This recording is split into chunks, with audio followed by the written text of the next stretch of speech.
Buen día. Primero de todo, gracias. Vamos a empezar desde el principio. Me han pedido que hable en español. Si no se entiende, he hecho la presentación en inglés y así si hay algún tema que no tal, pues estará aquí en inglés y yo hablo en español. Pero tengo un lujo a mi lado, que es un traductor perfecto, que es Miguel. Entonces, cuando diga alguna palabra que no se entienda, pues si me puedes ayudar. Portuñol. Es que no sé hablar portuñol. Yo hice de práctico en Vigo y lo tengo que decir, soy un enamorado de a vosta terra porque me encanta Portugal. Miguel siempre dice que soy uno de los pocos españoles que ha visitado Corvo. Y sí, he estado en Corvo, me encantó, conozco todo Portugal, conozco Azores, conozco Canarias, conozco todo, porque me encanta. O sea, tenéis un país espectacular, así que enhorabuena. Voy a empezar. Yo represento al Colegio de Prácticos. Sabéis que el practicaje en España está organizado en empresas privadas. Cada puerto tiene su empresa privada, pero solo una. Lo único que los prácticos que pueden entrar en esa empresa privada lo hacen por oposición. No sé si esa es la palabra también en Portugal, una oposición pública. Una vez que nosotros aprobamos los exámenes de la administración, podemos ser prácticos de un puerto. Volvemos a donde hay alguna vacante en el puerto y tenemos que volver a hacer unos exámenes. Es una diferencia entre el practicaje en Portugal y la nuestra. Todo eso lleva después que las responsabilidades también sean diferentes. ¿Cómo nos organizamos? Bueno, nuestra asociación data de 1908, se inició como una federación de prácticos. Tenemos archivos que indican que ya había regulación de practicaje en 1737 en la Biblioteca de Barcelona. Se encontraron documentos antiguos. Como veis, ahora mismo somos 50 corporaciones de prácticos, 254 prácticos en toda España y tenemos 4 prácticos que he puesto que son temporales, porque en España se puede ser práctico temporal, que son capitanes habilitados temporalmente para hacer funciones de prácticos. ¿Vale? No necesitan pasar los exámenes, pero pueden, por categoría profesional, hay un baremo profesional de capitanes para que puedan realizar temporalmente funciones de prácticos. Tenemos en España 2 organismos de representación. La Federación, como veis, que ha pasado a ser, es el organismo más antiguo, pero ha pasado a ser como la parte de sindicato de los prácticos de España. Todas sus funciones han sido, digamos, no absorbidas, pero sí que se tratan dentro del colegio oficial, que aquí lo llamáis orden profesional, ¿vale? Nosotros tenemos que estar dentro del orden profesional para poder trabajar como prácticos. Si no, no podemos trabajar como prácticos. ¿Por qué? Porque el seguro de responsabilidad lo gestiona el colegio, la orden profesional. Aquí veis nuestra misión, bueno, es como cualquier colegio profesional, nos indican cuáles tienen que ser nuestro código de conducta, que es una de las cosas más importantes, pero después también es el que nos defiende ante la administración, entre las autoridades portuarias, entre nosotros mismos, hace de árbitro, no sé si se llama así, arbitraje, sí, entre los prácticos y la administración. Y lo que busca el colegio siempre es que el práctico, piloto, sea un referente en su puerto, sea una referencia con la administración. No sea solo un asesor en la maniobra del capitán, sino que también puede ser asesor en la parte del puerto, de la administración marítima, de quien necesite ayuda, el asesoramiento del práctico, por el know-how, así de claro. ¿Cómo estamos organizados? Bueno, lo que decíamos es ese código de conducta. Nosotros en España es un código deontológico, no sé si existe, es lo mismo aquí. Ese código deontológico, pues bueno, es lo que habla sobre las relaciones entre nosotros, entre los prácticos, todas las disputas que puede haber, que seamos correctos con nuestros compañeros, que respetemos al compañero en su decisión profesional. También con todo el personal de los otros actores portuarios que existen, consignatarios, remolcadores, que haya siempre muchos hilos de comunicación con ellos. Con las instituciones también, como he dicho, que seamos respetuosos con la ayuda que tengamos que prestar a la Administración Marítima y Portuaria.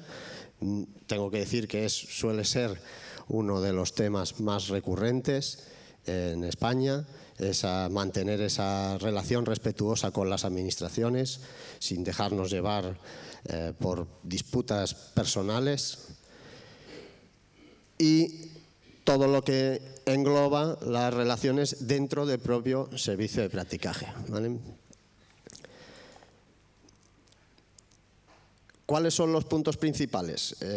Como he explicado, el colegio, la orden profesional, está solo controlada por prácticos.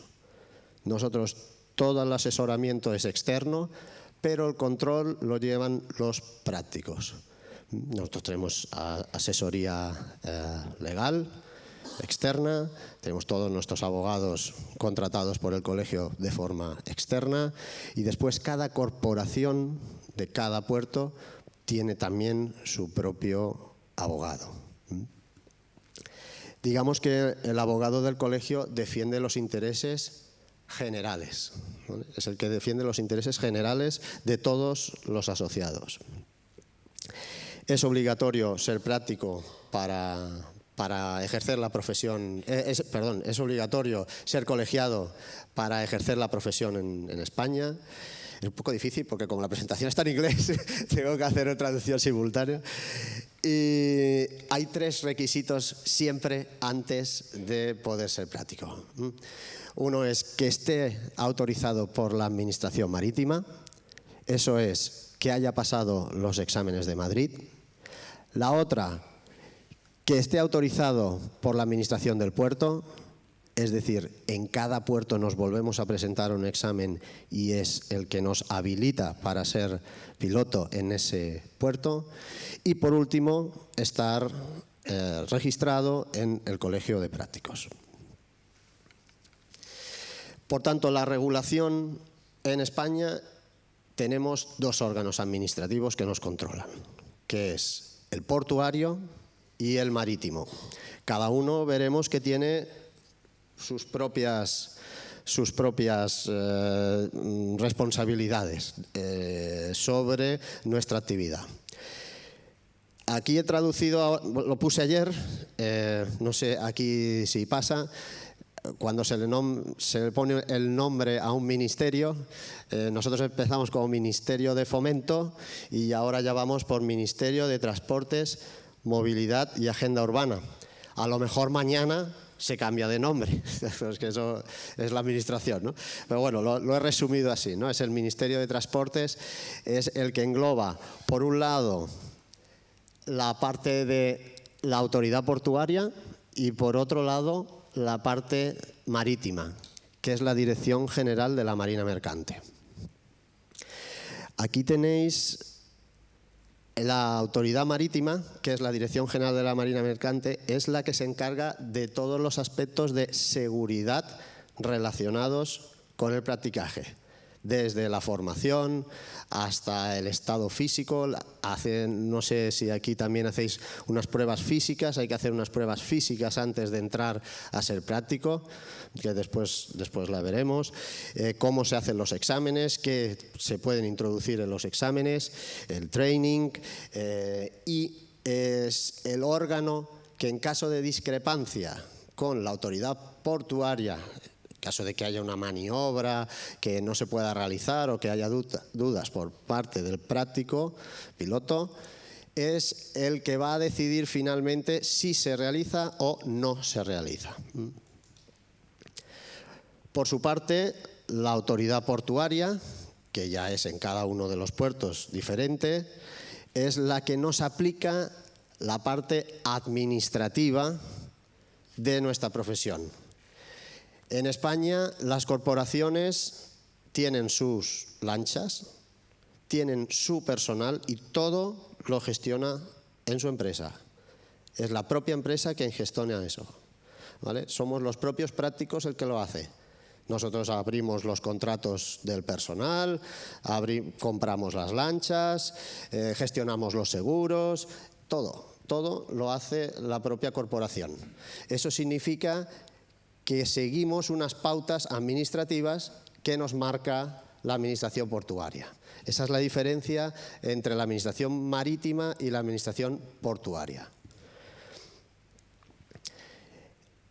La definición de practicaje en España, si bien es cierto que es previa a lo que viene en el Reglamento de Servicios Portuarios de la Unión Europea, utilizaba una palabra que es básica en lo que hablaremos después sobre la responsabilidad, que es nosotros somos asesores del capitán. Somos asesores.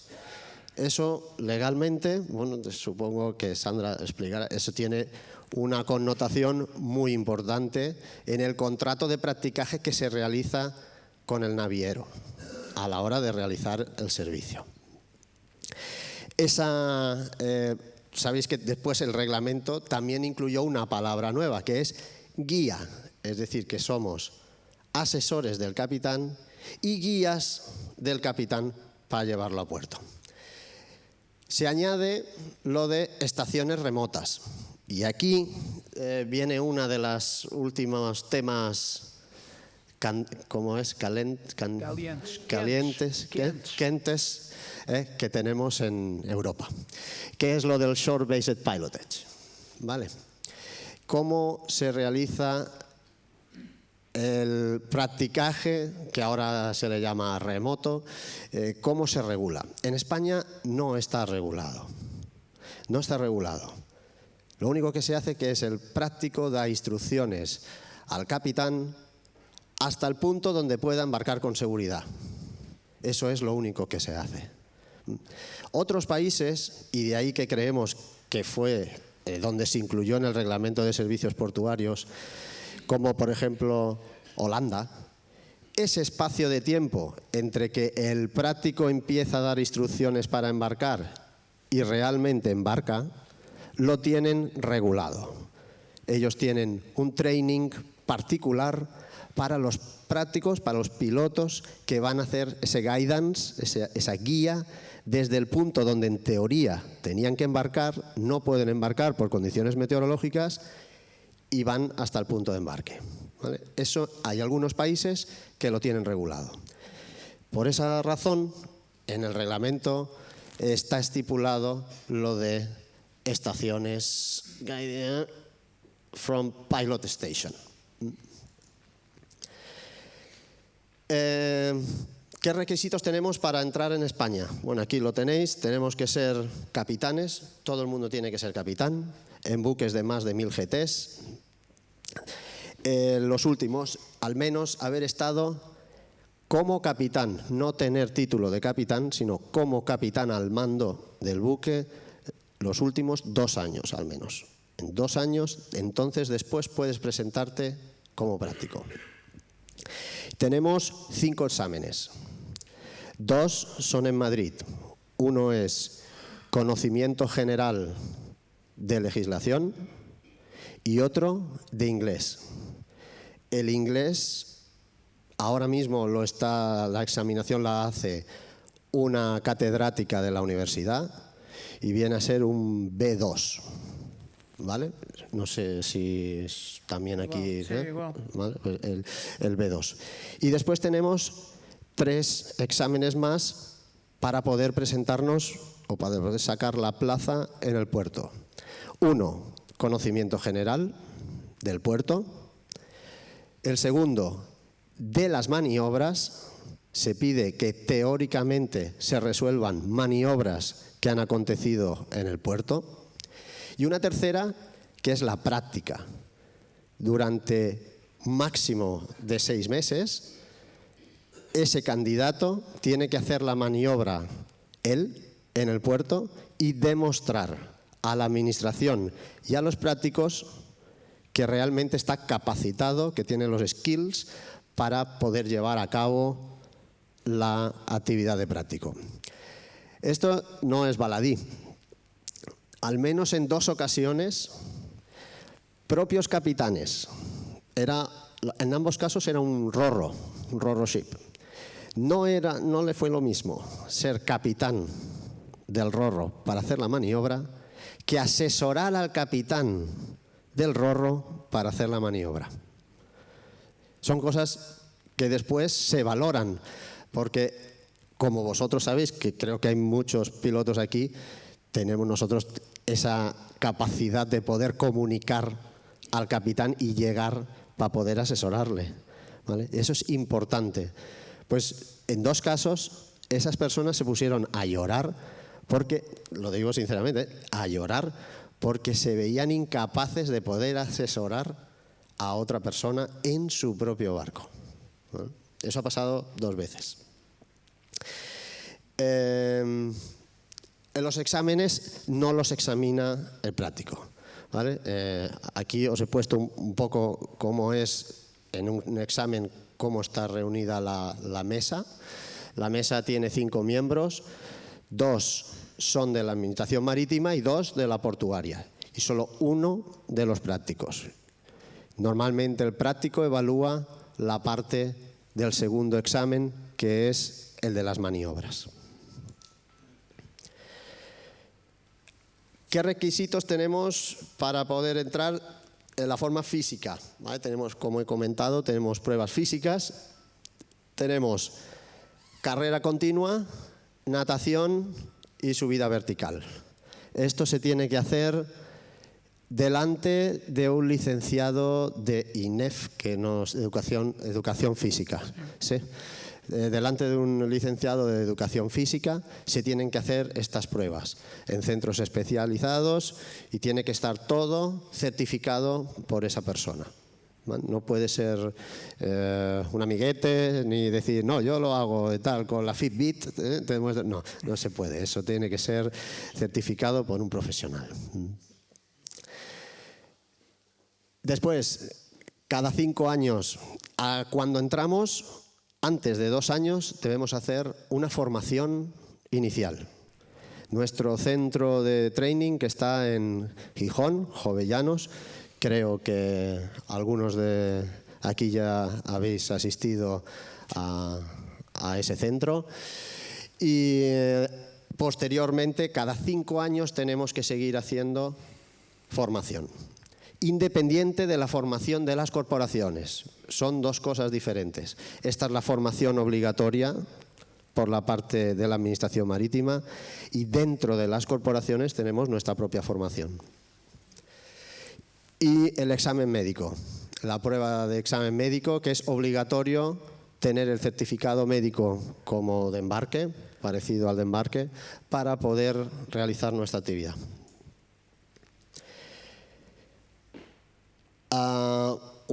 Así unos puntos sobre la seguridad social. No sé si aquí también se llama seguridad social. Como veis ahora, el gobierno ha subido la edad general de jubilación.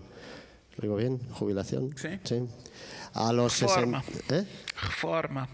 ¿Forma? Reforma. Reforma. A los 67 años. Y eso significa que la gente está en un régimen especial del mar, es decir, que somos marinos, podemos reducir hasta 10 años por debajo nuestra edad de jubilación. En mi caso ya me va a pillar a lo mejor los 68, no me puedo jubilar con el 100% hasta los 58. ¿Vale?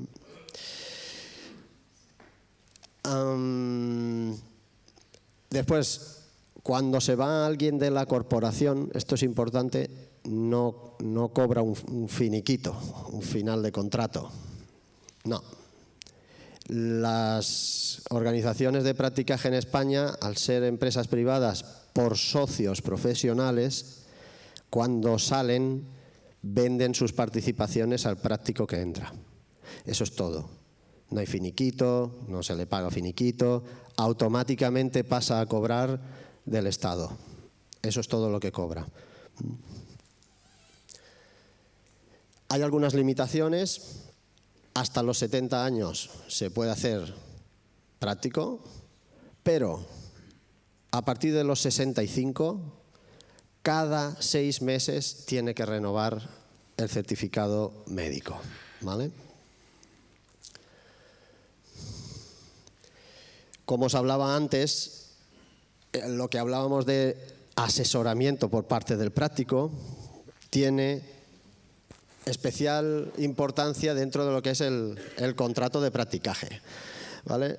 El contrato de practicaje en España no se firma un contrato escrito cuando se va a realizar un servicio.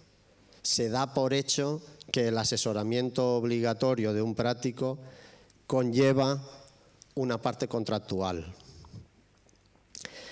A partir de ahí, en esos ejercicios del práctico a bordo es cuando se empieza a dirimir su responsabilidad, basada en el asesoramiento. Veréis después algunos casos donde ese asesoramiento fue llevado por los abogados de las otras partes a contratos de servicio de obra. Es decir, el práctico embarca y desembarca con un fin, que es llevar el barco del punto A al punto B de forma segura y sin daños. Pero eso se puede realizar de dos maneras: asesorando o realizando la maniobra. En este caso, que veréis después, fue en la entrada en un dique seco. En la entrada del dique seco sí que el práctico lleva toda la maniobra y en ese caso el juez, o digamos por la parte del abogado contrario, fue al juez para decirle que eso era un contrato de servicio de obra. No sé si aquí se llama igual. Eso fue nuevo porque para nosotros siempre se nos había aplicado la responsabilidad civil o penal en caso de falta de due diligence, porque es un contrato de asesoramiento, que es lo que ponía la normativa. Después veréis el resultado. Sí, llevo. Es lo que te decía del tiempo, que era. Los tres tipos de responsabilidad que tenemos en España es administrativa, la civil y la penal, que creo que aquí se llama criminal, ¿no? Sí, la criminal. Como veis, la administrativa es todo lo que nos relaciona a la administración en la parte contractual.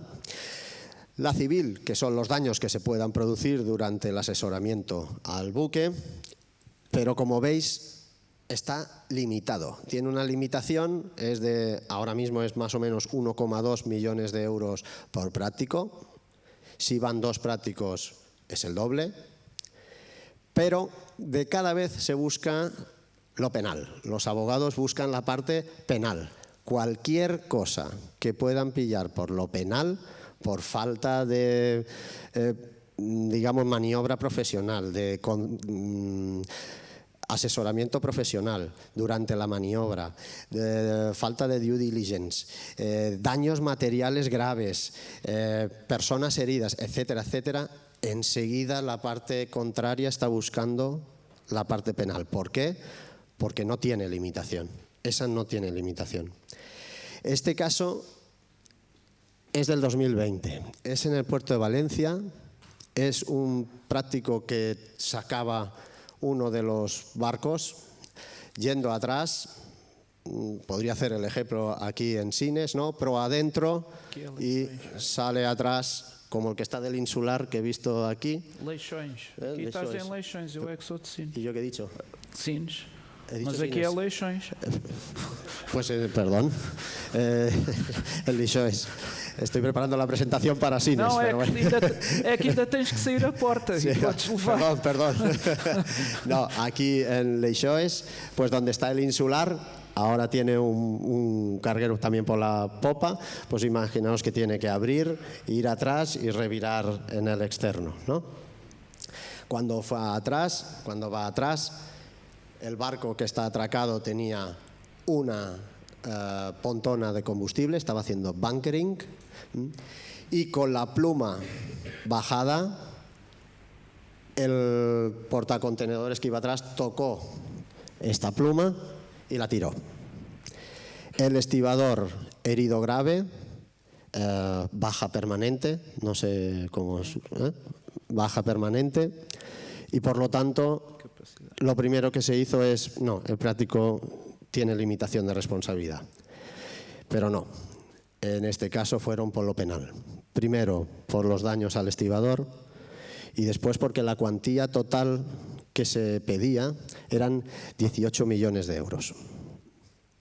Este caso, que es del 2020, no está resuelto todavía y pinta mal, pinta mal. En el caso de que salga responsable el práctico por mala praxis, no sé si se llama así también, mala praxis, o por falta de criterio profesional, el práctico asumirá gran parte de los daños patrimoniales que se piden. Eso incluye todas sus propiedades. Es decir, el juez iría a todas sus propiedades. Y cuando no tuviese más dinero que pagar con sus propiedades, va a la propia corporación de prácticos. Esto es como todo. No se sabe dónde llegan estas cosas legales hasta que ocurren por primera vez. Y de ahí es donde el colegio trabaja para advertir en lo sucesivo que no vuelvan a ocurrir situaciones así. Sí que es verdad que el práctico alegaba que ninguno de los tripulantes avisó o alertó de que la chimenea iba a pasar por la grúa, iba a tocar la grúa. El práctico alegó también que eran muy temprano por la mañana, el sol le veía de cara y él no lo vio. También se alegó que la autoridad portuaria no tiene procedimientos para indicar cuando un barco tiene que hacer una operación, las grúas tengan que estar o no replegadas a su alrededor. Pero, en este caso, el abogado de la parte contraria alegó que todos los miembros de la corporación, excepto uno, realizaban la maniobra de forma diferente. Entonces, el colegio alertó al resto de corporaciones que si bien es cierto que todos los pilotos pueden realizar la maniobra, asesorar la maniobra con criterios diferentes, nunca los estándares de seguridad deben ser diferentes entre ellos. Siempre deben mantenerlos unidos.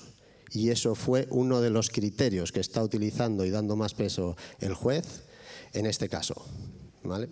De ahí que es un caso que lo he puesto aquí y es muy peligroso para nosotros y para las corporaciones. Este caso es de Barcelona, ¿vale? Este fue en el 2018, creo que algunos los habréis visto en algunos sitios, ¿no? En algunas páginas web especializadas. Esto fue un ferry que entró en el puerto de Barcelona, empezó a haber vientos que no le permitían ir al atraque, por lo tanto enmendó la maniobra dentro del canal y se tenía que ir afuera a esperar al remolcador. El capitán, cuando vio que bajó un poco el viento, dijo: no, voy a revirar aquí. Y entonces hubo una disputa con el práctico durante la maniobra.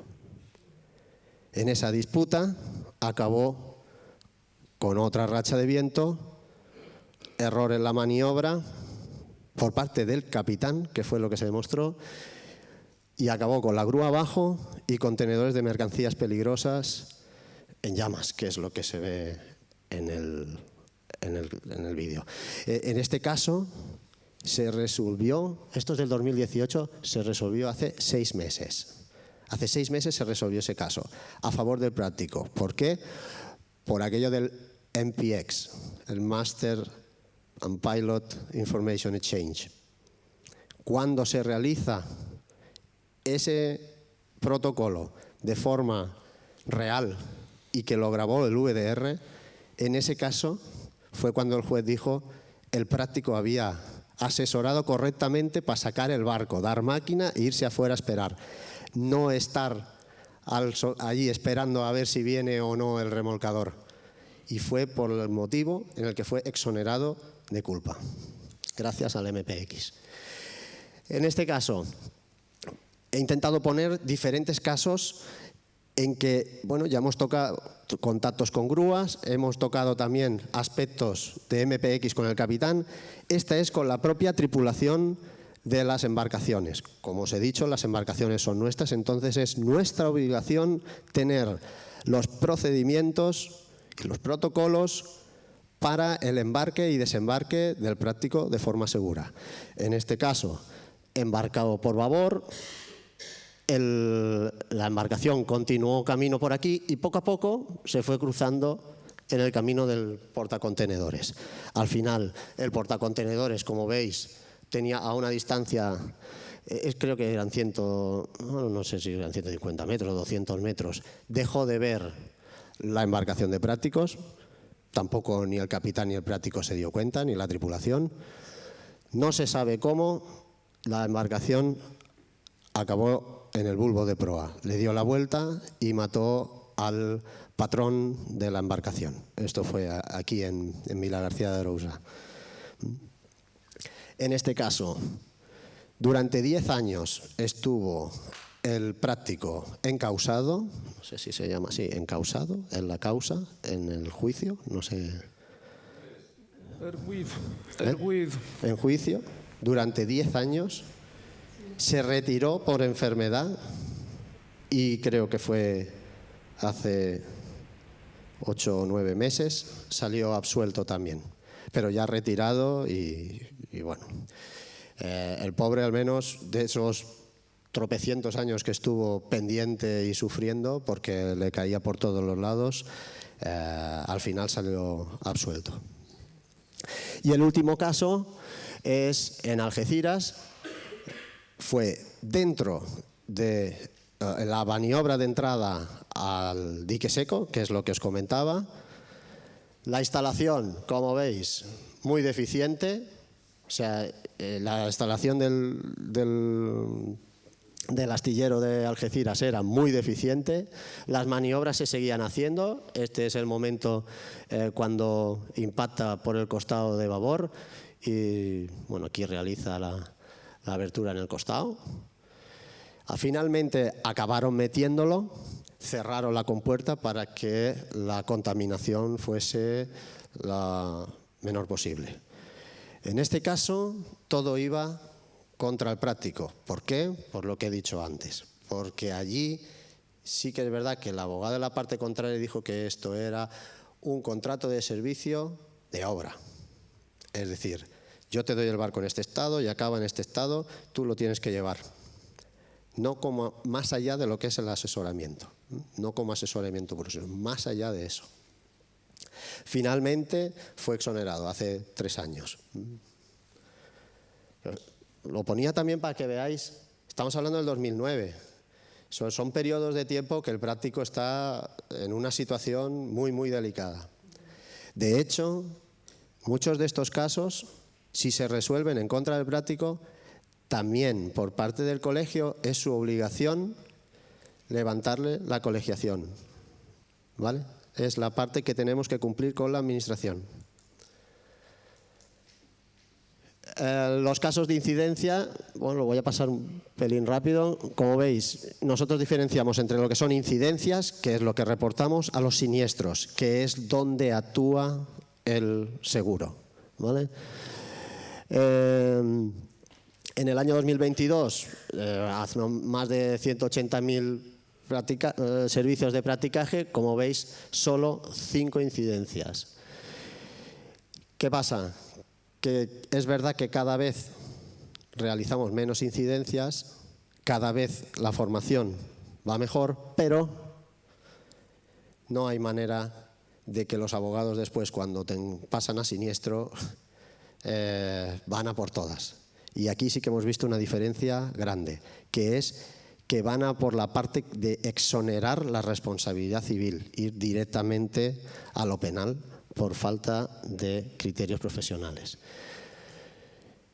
Y después tiene que, como nosotros contratamos el seguro, os podéis imaginar que a pesar de que bajamos el número de incidencias y siniestros, el precio sigue subiendo. Y ahora estamos en el mercado de Londres, incluso buscando asesorías para la aseguranza, para nuestros seguros. Las exenciones de practicaje. Bueno, las asociaciones de practicaje sí existen en España, están reguladas. Se requieren 30 maniobras para las exenciones de practicaje. Se requiere que al menos esté 4 meses el capitán al mando de ese buque. Se hace un examen, pero tiene sus limitaciones. Que no lleve mercancías peligrosas, más de 200 toneladas.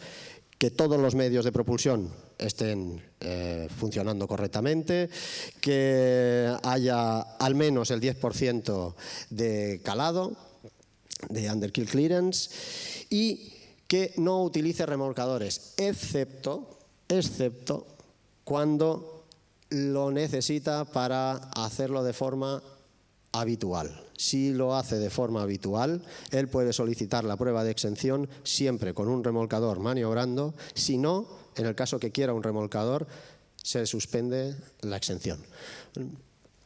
¿Qué problema tenemos nosotros con los PECs? Pues que cada autoridad marítima, cada Harbour Master, cada capitán marítimo tiene unos criterios diferentes.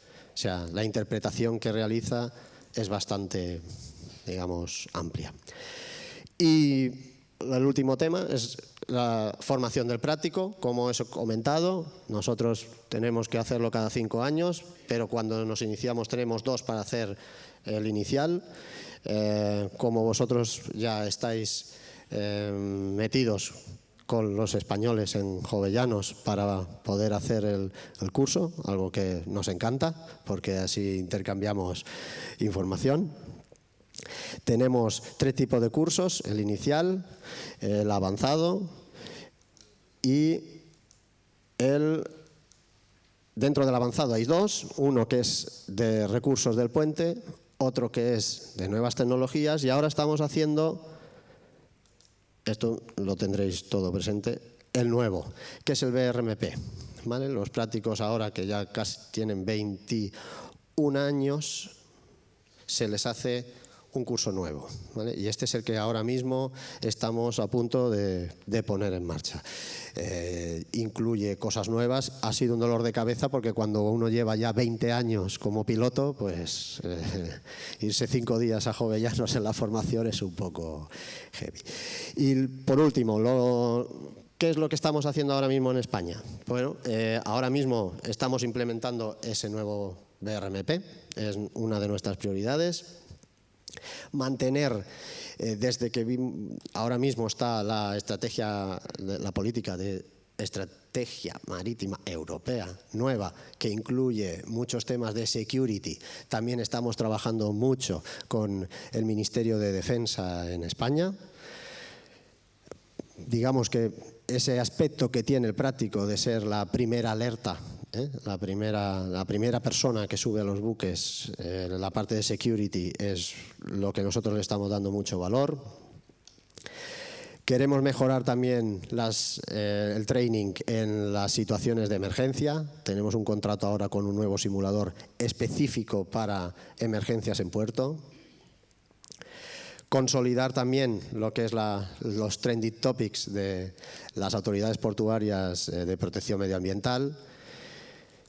El reporte, que también nos adherimos a lo de EMPA-SAFE, de lo del reporte de las deficiencias de los buques para poder compartirlas. Y por último, esto es lo que nos está llevando más trabajo, es implementar una asistencia al práctico en caso de incidente. Es decir, si a ti te ha pasado algo, no bajo el punto de vista legal, sino psicológico, ¿vale? Está demostrado que cuando a uno le pasa un accidente, tal, no vuelve a trabajar de la misma manera. ¿Vale? Esto es un sistema que se está poniendo muy de moda en Europa. Ya es obligatorio en las aerolíneas, desde el accidente de Germanwings, de aquel piloto que saltó los exámenes, todo bien y tal, y tenía problemas de salud mental. Nosotros estamos ahora trabajando para poder implementar el sistema y nos están ayudando precisamente pilotos allí españoles. Así que nada más, os agradezco mucho que me hayáis aguantado, que me hayáis invitado.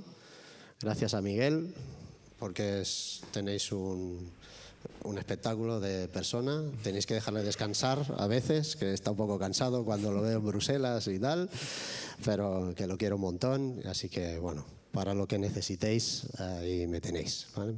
Muchas gracias.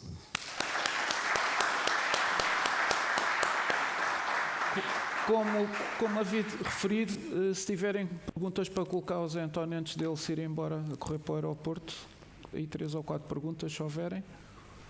Não. ¿O ha quedado? Não, é espetacular. ¿O ha quedado todo claro? ¿O no se me ha entendido nada en español? Não, mas podiam ler em inglês. Pero si hay alguna duda, de verdad que aquí tenéis. Sí, sí. Disseste na apresentação que quando há dúvidas sobre a manobra de um navio, é a administração marítima que decide se essa manobra se efetua ou não.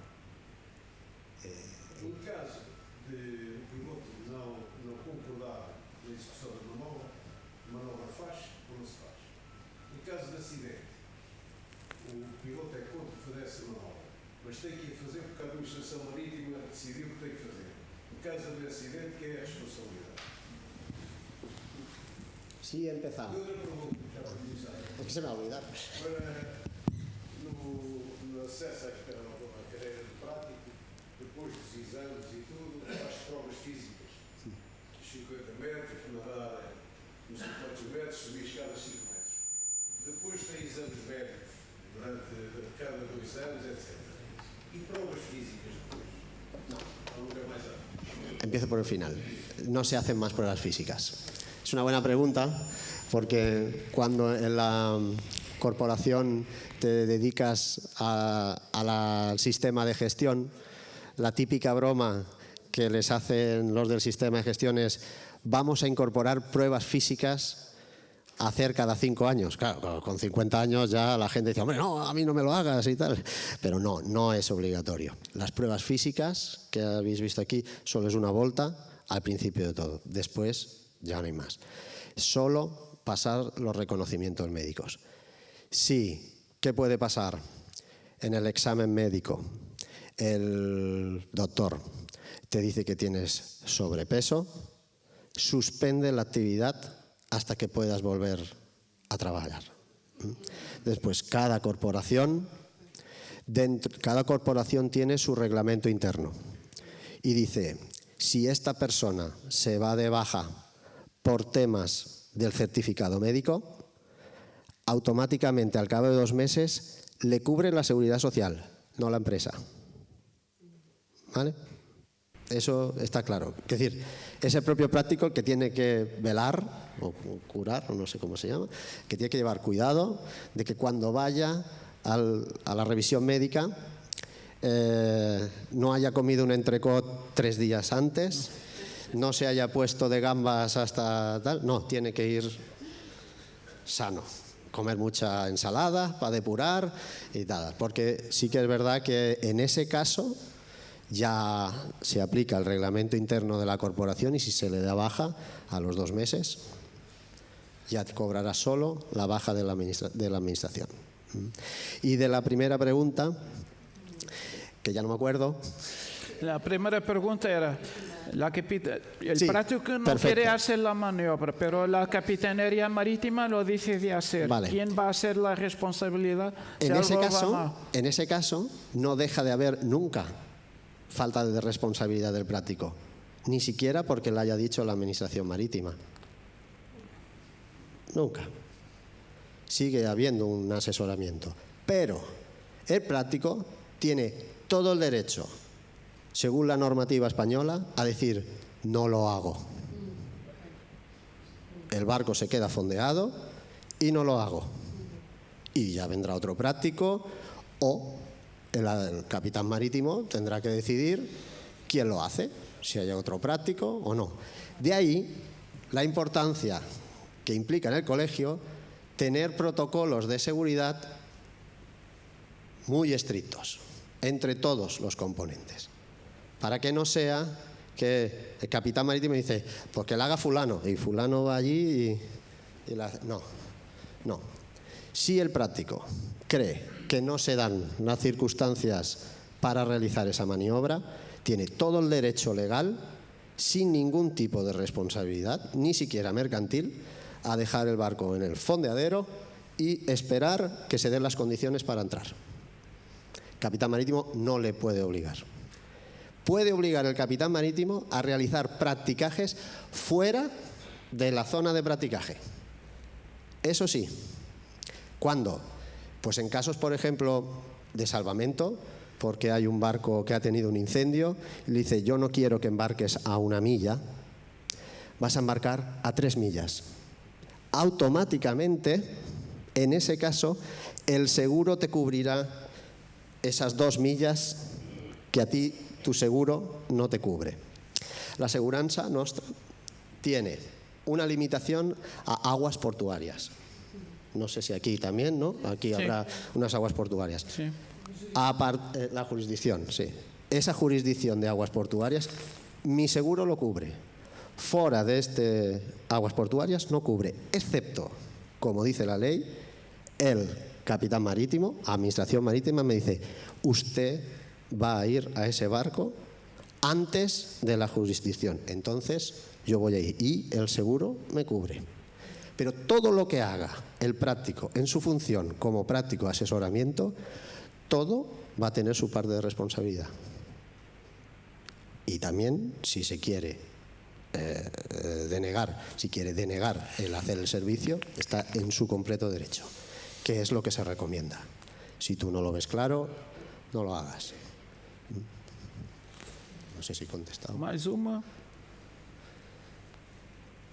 Não?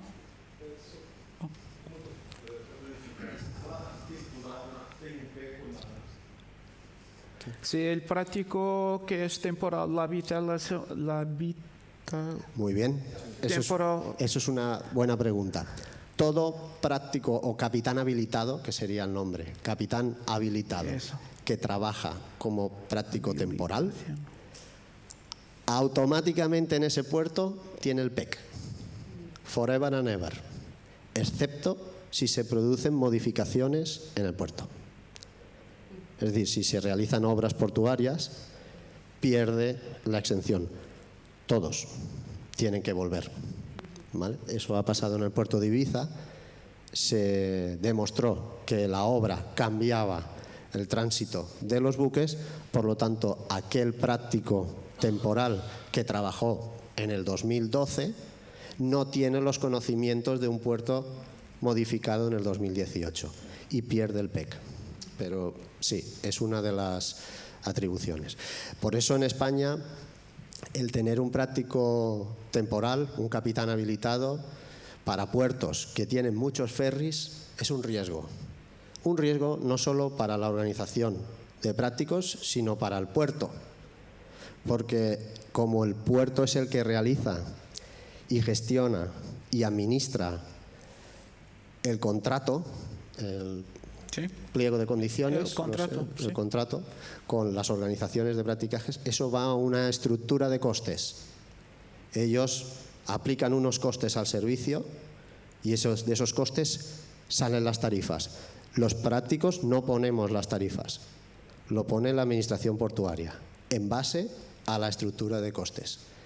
Claro, si tenemos que ese práctico temporal va a tener PEC forever and ever, en los puertos donde existen muchos ferries, que es el caso, les produce un daño económico muy grande. Entonces, para la autoridad portuaria tampoco lo ve con buenos ojos que haya muchos prácticos temporales. Prefiere tener prácticos fijos y que cuando uno se retira, o ¿no? ¿Cómo me has dicho? Cuando uno se retira, esa plaza ya no existe, a tener que poner prácticos temporales.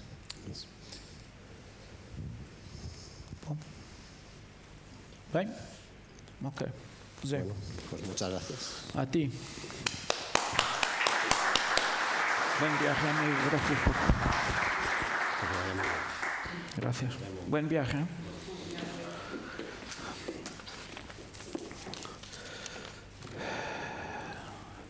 Tinha para aqui. Bem, o seguinte orador é do conhecimento de todos, creio eu, pelo menos dos mais antigos, a doutora Sandra Aires, que é mestre em Direito e doutoranda em Direito na Nova School of Law.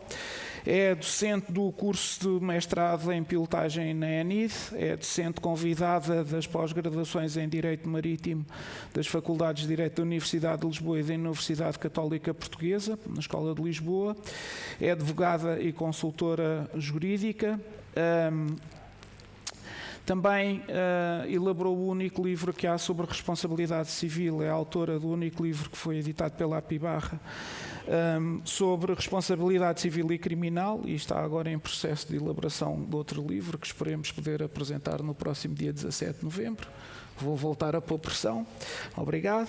E também é sócia honorária da Apibarra. Doutora Sandra, por favor. Obrigada. Seu Comandante, Presidente da Apibarra, pelo convite e, obviamente, também uma palavra de agradecimento ao anfitrião destas jornadas, que é a APDL e também, obviamente, à Transportes e Negócios, por esta organização. Bom, eu creio que dispenso apresentações, porque, de facto, desde 2011 que a Apibarra me contactou para poder fazer um estudo sobre esta matéria da responsabilidade civil e criminal, portanto, na altura juntámos as duas, dos pilotos, acabei por, de alguma forma, estar muito ligada a esta temática e continuei a produzir algum trabalho sobre esta matéria. E, nessa medida, tendo em conta que a legislação também não se alterou muito. Obrigada, Miguel. Não é que vá precisar muito, mas sim. Como a legislação, dizia eu, também não se alterou muito, digamos que as premissas que eu vos trago hoje são muito idênticas àquilo que era. Está bem? Portanto, não houve assim grandes novidades neste campo. Alguma houve, mas de facto não, em termos legislativos não houve assim uma grande mudança. Eu, se calhar, começaria por pegar aqui um pouco naquilo que o José António nos trouxe, até porque, se calhar, seria útil fazer aqui algum contraponto com aquilo que existe em Espanha e aquilo que nós temos. E tentar explicar, de alguma forma, as diferenças e porque é que essas diferenças existem.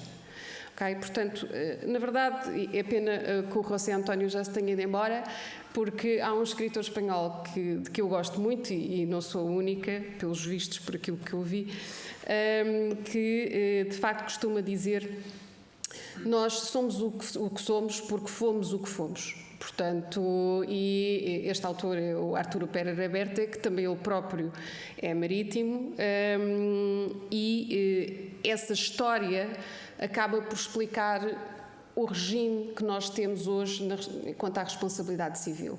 No caso espanhol, por aquilo que o José António nos trouxe, eles nunca deixaram de ser uma entidade privada.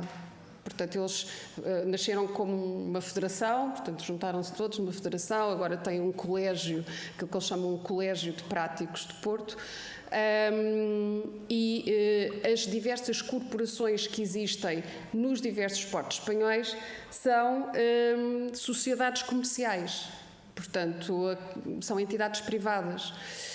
Aqui em Portugal, nós evoluímos de uma forma diferente. Começámos por ser, ou melhor, os práticos, os pilotos começaram efetivamente por ser umas associações mais ou menos formais, portanto, em que, no fundo, eram até compostos essencialmente por pescadores, que eram as pessoas que tinham conhecimento local dos portos e que podiam prestar, obviamente, aquele tipo, tinham um manancial de informação que era útil aos comandantes e que até se degladiavam ali um pouco, havia assim umas guerras interessantes entre eles para conseguirem aquele navio, para conseguirem, obviamente, também os proventos que adviriam dessa assessoria. E até que houve uma altura em que houve que regular um pouco aquilo, porque estava-se a tornar assim, é um pouco como o aeroporto de Lisboa agora, com estas guerras intestinas entre a Uber e depois os outros que não estão licenciados, nem são entidades legais, são assim algo incorpóreo, não é? E parece que anda para lá assim um pouco tudo muito confuso e, portanto, para evitar também essa confusão no que tocava ao exercício, portanto, desse serviço, houve a necessidade de o regular e é aí que, de facto, o Estado entra, ainda na altura da monarquia, a regular, efetivamente, a estabelecer alguma ordem na casa, regras, para que os pilotos, não obstante não deixarem de ser privados, portanto, serem pessoas privadas ou associações privadas, de poderem continuar a prestar o serviço, mas com algumas regras, não é? Com algum tipo de ordem. E a questão é que, na altura do Estado Novo, entendeu-se que, enfim, estas corporações não podiam manter-se pela relevância que tinham e até pelo poder que tinham, por causa da questão da segurança do Estado. Não podiam manter-se assim apenas privadas, quer dizer, sem haver propriamente um controle por parte do Estado dessas entidades. E então foi aí, nos anos 50, do século XX, que efetivamente se criou uma corporação geral para efetivamente colocar os pilotos dentro da administração pública. Portanto, passaram a estar dentro da administração pública, em vez de serem entidades privadas, passaram, obviamente, a serem uma entidade pública, portanto, uma corporação geral que estava, efetivamente, sob o controle de uma direção-geral, portanto, do Estado, diretamente do Estado.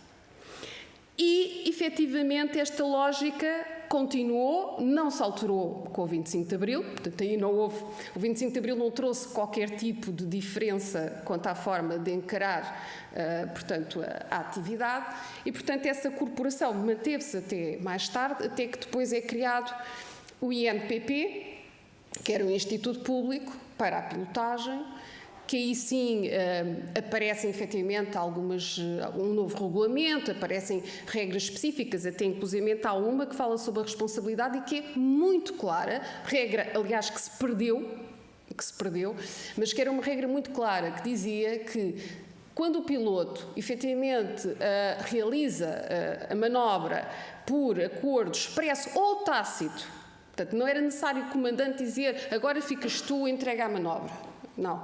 Portanto, quando o piloto efetivamente realizava a manobra diretamente por acordo expresso ou tácito do comandante, a responsabilidade do que efetivamente pudesse ocorrer era do comandante. E isto estava expressamente na lei. Esta era uma norma que existia, estava, claro, na lei, efetivamente, que a responsabilidade continuava a ser do comandante, ainda que fosse o piloto a realizar diretamente a manobra. De alguma forma, a lei acabava por entender que na prática isto acontecia.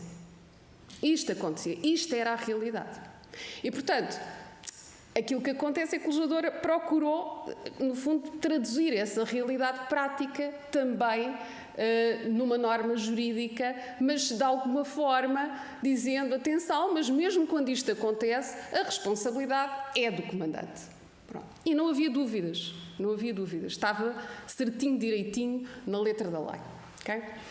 O que é que aconteceu? Entretanto, este instituto é extinto, os pilotos foram integrados nas administrações portuárias. Atenção, também vos posso dizer que, sendo um instituto público, os pilotos, uma vez que passaram para a administração pública, não deixaram nunca de fazer parte da administração pública até hoje. Portanto, por isso é que eu vos dizia que o 25 de Abril aqui também não trouxe grandes alterações, porque continuam dentro daquilo que é a administração pública. Os pilotos não passaram nunca mais a ser entidades privadas. E deste instituto público passaram para as administrações portuárias, que também elas pertencem à administração indireta do Estado, como os institutos públicos. Okay? Mas ainda assim, apesar de ser uma administração indireta do Estado, não estão sob a alçada direta do Estado, como estavam, por exemplo, no Estado Novo, mas ainda assim, e apesar de ser indireta, continua a ser do Estado. Porque, obviamente, como sabem, as administrações portuárias, digamos que têm a totalidade do seu capital social nas mãos do Estado. O Estado é o único acionista. Okay? E, portanto, houve, de facto, uma absorção dos pilotos dentro da estrutura administrativa pública, e isso condiciona muito e tem uma relação direta depois também com o regime de responsabilidade civil por atos de pilotagem. Eu não gosto muito de dizer neste momento responsabilidade civil dos pilotos. Eu prefiro dizer a responsabilidade civil por atos de pilotagem, porque em Espanha, por exemplo, aquilo que eles fazem, aquilo que eles têm é um contrato, aquilo que eles chamam contrato de praticarre, portanto, que foi isso que o José António nos esteve aqui a explicar, que é um contrato de pilotagem, traduzindo, não é? Contrato de pilotagem. Como ele disse, eles não estão lá a fazer um contrato cada vez que vão fazer um serviço. Portanto, subentende-se que, sendo a pilotagem obrigatória, esse contrato necessariamente tem que existir. Okay? Mas há um contrato, e é um contrato que, não obstante haver uma corporação por trás do piloto, é um contrato com o piloto. Okay? É uma relação direta que se estabelece. Ora, no nosso caso, isso não acontece aqui em Portugal. Portanto, há um pedido de pilotagem que é feito, mas é feito a um serviço que pertence a uma administração portuária. Okay? E, portanto, quem presta ao serviço não é o piloto, quem presta ao serviço é a administração portuária. Depois, obviamente, que é nomeado um piloto para, claro, ir ao navio, efetivamente, prestar efetivamente o serviço. Mas a verdade é que quem presta o serviço e quem está obrigado a prestar o serviço a estes navios que nos vêm visitar, vêm aos nossos portos, é efetivamente a administração portuária.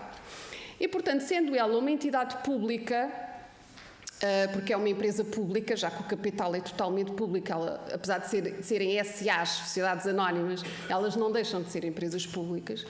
Aquilo que sucede é que o regime de responsabilidade, isto também influencia depois o regime de responsabilidade. Ao passo que em Espanha nós temos efetivamente o piloto diretamente a prestar o serviço, não obstante fazer parte de uma corporação do próprio Porto, e depois até tem que pertencer a um colégio de práticos, isto a um nível mais macro, não é? Portanto, tem que pertencer ao colégio e depois estar numa corporação que tem a ver com aquele porto em concreto. Portanto, há aqui, digamos que, duas filiações, não é? Mas é efetivamente o piloto que vai, a prestar o serviço. Nós aqui não temos como vos explicar isso. Portanto, é efetivamente natural que eles vejam a responsabilidade de uma outra forma, que, não obstante, também a vejam na perspectiva da assessoria, porque em Espanha o piloto também é um assessor do comandante, como aqui. Ainda assim, há uma coisa que nós aqui não temos e que eles têm, que é o ser o guia, não é? Portanto, dizer para onde é que vai, o que é que vai. Portanto, isso está expressamente previsto na lei. Nós aqui não temos essa parte. Okay? Nós aqui, como eu depois vos vou mostrar, só para, enfim, perceberem o que é que lá está escrito na lei, nós aqui não temos, efetivamente, essa questão. E, efetivamente, como ao nível administrativo existe toda uma organização completamente diferente daquilo que eles têm em Espanha, também ao nível do regime de responsabilidade as coisas são diferentes e, portanto, vamos ver em que medida é que elas são diferentes. Bom, essencialmente aqui isto serve para que obviamente as pessoas percebam, portanto, o contexto mais macro, que é a pilotagem é um serviço portuário entre muitos outros serviços. Eu só tenho aqui estes a título de exemplo, mas obviamente que há mais do que isto.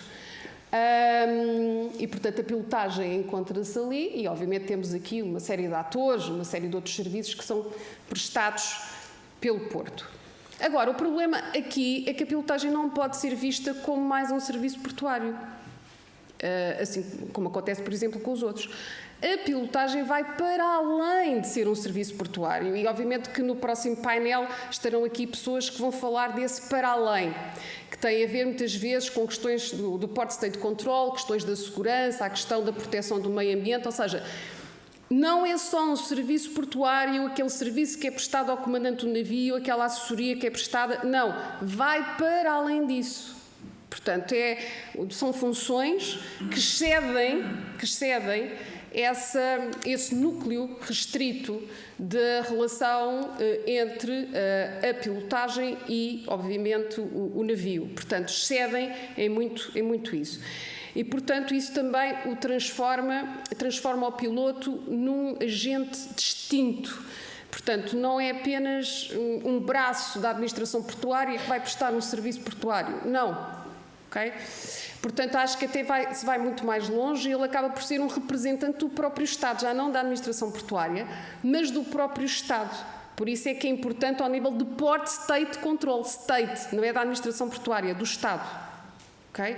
E, portanto, nessa medida, porque, como dizia o José António, ele é a primeira pessoa, muitas vezes a única, que vai efetivamente a bordo e, obviamente, se pode perceber de algo que possa comprometer a segurança, portanto, o meio ambiente e tudo mais, e existem, como, obviamente, depois no outro painel certamente irão falar disso, existem aqui deveres legais, inclusivamente para o piloto, que, obviamente, não faria muito sentido se ele fosse apenas um agente da administração portuária a prestar um serviço de assessoria ao comandante. Okay? Ora bem, nós temos a este nível um diploma base, que é aqui que nós vamos procurar saber, então, o que é que a lei diz sobre a responsabilidade civil. E, portanto, temos aqui este decreto-lei, que é 48/2002, 2 de março, ou já é de 2002, que estabelece o regime jurídico do Serviço Público de Pilotagem nos portos nacionais e também, esta também é a parte que é realmente importante, porque depois temos aqui umas normas introdutórias, umas normas que falam de uma série de questões, nomeadamente quanto à questão da admissão dos pilotos, a questão dos PECs e por aí fora, a questão das isenções, a questão de saber efetivamente, enfim, como a suspensão da questão, portanto, a questão da suspensão dos pilotos, portanto, há uma série de regras introdutórias e depois temos o Regulamento Geral do Serviço de Pilotagem, que é o anexo a esse diploma e é aí que está, de facto, o atual regulamento da pilotagem. E pensamos, ok, então, se existem regras sobre responsabilidade, certamente que elas estarão aqui, não podem ter passado ao lado. Mas passaram. Portanto, não vão encontrar nada sobre a questão da responsabilidade neste diploma, que, curiosamente, é sobre a pilotagem. Nada. E que, inclusivamente, o próprio diploma diz, atenção, nós fizemos este diploma, nós, legislador, fizemos este diploma para não deixar nada de fora, para colocar aqui tudo o que tem a ver com a pilotagem. E revogaram uma série de artigos do Código Comercial, que era do século XIX, era e continua a ser, continuamos a ter um Código Comercial de 1888, revogaram uma série de artigos desse Código para fazer este diploma de 2002, mas depois, uma das questões que é fundamental e que obviamente deve preocupar os profissionais, como é evidente, se as coisas correrem mal, e há uma probabilidade delas correrem mal, e portanto isto é a lei de Murphy, portanto se existe uma probabilidade delas correrem mal, elas necessariamente têm que correr mal algum dia, não é? E portanto nós só às vezes esperamos é que não nos aconteça a nós, portanto que aconteça a alguém, mas de facto existe.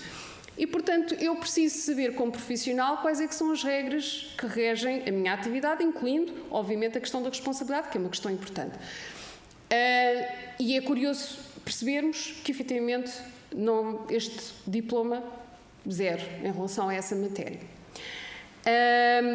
Aquela regra que vos falei, que constava, efetivamente, do diploma que criou o INPP e que dizia que quando é o piloto, portanto, a realizar diretamente a manobra por acordo expresso ou tácito do comandante, a responsabilidade é do comandante, não vão encontrar, essa regra desapareceu, está bem? Portanto, não vão encontrar nada disso. E em que é que ficamos? Esta é a organização, digamos, que o diploma dá ao Serviço Público de Pilotagem quanto às entidades que podem prestar o serviço, e diz que, obviamente, podem ser as administrações portuárias ou então empresas concessionárias. Aqui em Portugal, como não temos a concessão do serviço, que é um serviço público, portanto seria uma concessão de serviço público, como não temos, o serviço não está concessionado em nenhum dos portos, não tenho muito para vos dizer sobre esta questão. Relativamente às administrações portuárias, nós temos, obviamente, aqui os pilotos que estão inseridos dentro da estrutura das administrações, atualmente até com contratos de trabalho, portanto, neste momento são contratos de trabalho que têm, e que, daquilo que a lei refere, são os que prestam assistência técnica aos comandantes das embarcações de navegação e manobras realizadas na área de pilotagem. Atenção que não é dentro da área da jurisdição portuária, é dentro daquela que é a área de pilotagem, que muitas vezes pode ir para além da área de jurisdição do porto, de modo a proporcionar que os mesmos se processem em condições de segurança. Diz isto. E depois vem-nos dizer, este é o aspecto importante, para depois balizarmos a questão da responsabilidade, okay? Quais é que são as obrigações do piloto e depois vamos ver as obrigações do comandante. Bom, de facto a lei não nos diz, não nos fala diretamente sobre a responsabilidade. Este diploma, já vamos ver que depois existem outros. Mas, ao dizer quais é que são as obrigações do piloto, necessariamente nós percebemos que se houver uma violação de alguma destas obrigações, necessariamente terá que haver responsabilidade também, se existirem danos que efetivamente essa violação possa ter causado. Então, quais é que são as obrigações? Informar e assessorar sobre a navegação, movimentos e manobras a efetuar. Reparem quais é que são os verbos que estão a ser usados pela lei. Informar e assessorar, não é realizar a manobra, ok? Informar sobre quaisquer condicionamentos que possam afetar a segurança, se houver uma prova, uma regata, uma coisa qualquer, portanto, explicar, se houver obras que estejam a decorrer no porto, portanto, explicar isso e informar o comandante. Informar sobre as condições em que fica a embarcação, sugerindo as precauções adequadas, bem como sobre as obrigações impostas pela regulamentação em vigor, porque nós sabemos que os comandantes, se vão a não sei quantos portos, fazem escala em não sei quantos portos, não vão conhecer os regulamentos portuários de todos esses portos e, portanto, o piloto é, obviamente, ali um assessor importante, porque, obviamente, ajuda, senão imaginei o que é, no meio de todas as obrigações ou os deveres que o comandante tem, ainda, obviamente, ter que estar a decorar os regulamentos, sei lá eu quantos portos que o navio escala, não faz sentido.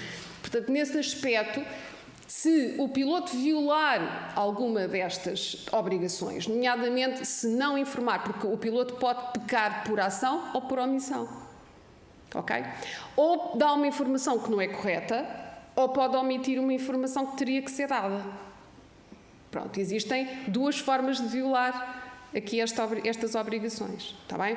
E, portanto, se efetivamente ou não informar, ou informar incorretamente, ou então no âmbito da assessoria que presta, essa assessoria obviamente contém erros grosseiros, aquilo que sucede é que efetivamente há aqui uma questão de responsabilidade. Depois vamos ver quem é que pode ser responsável e quem é que pode ser responsabilizado. Agora, responsabilidade nós sabemos que existe.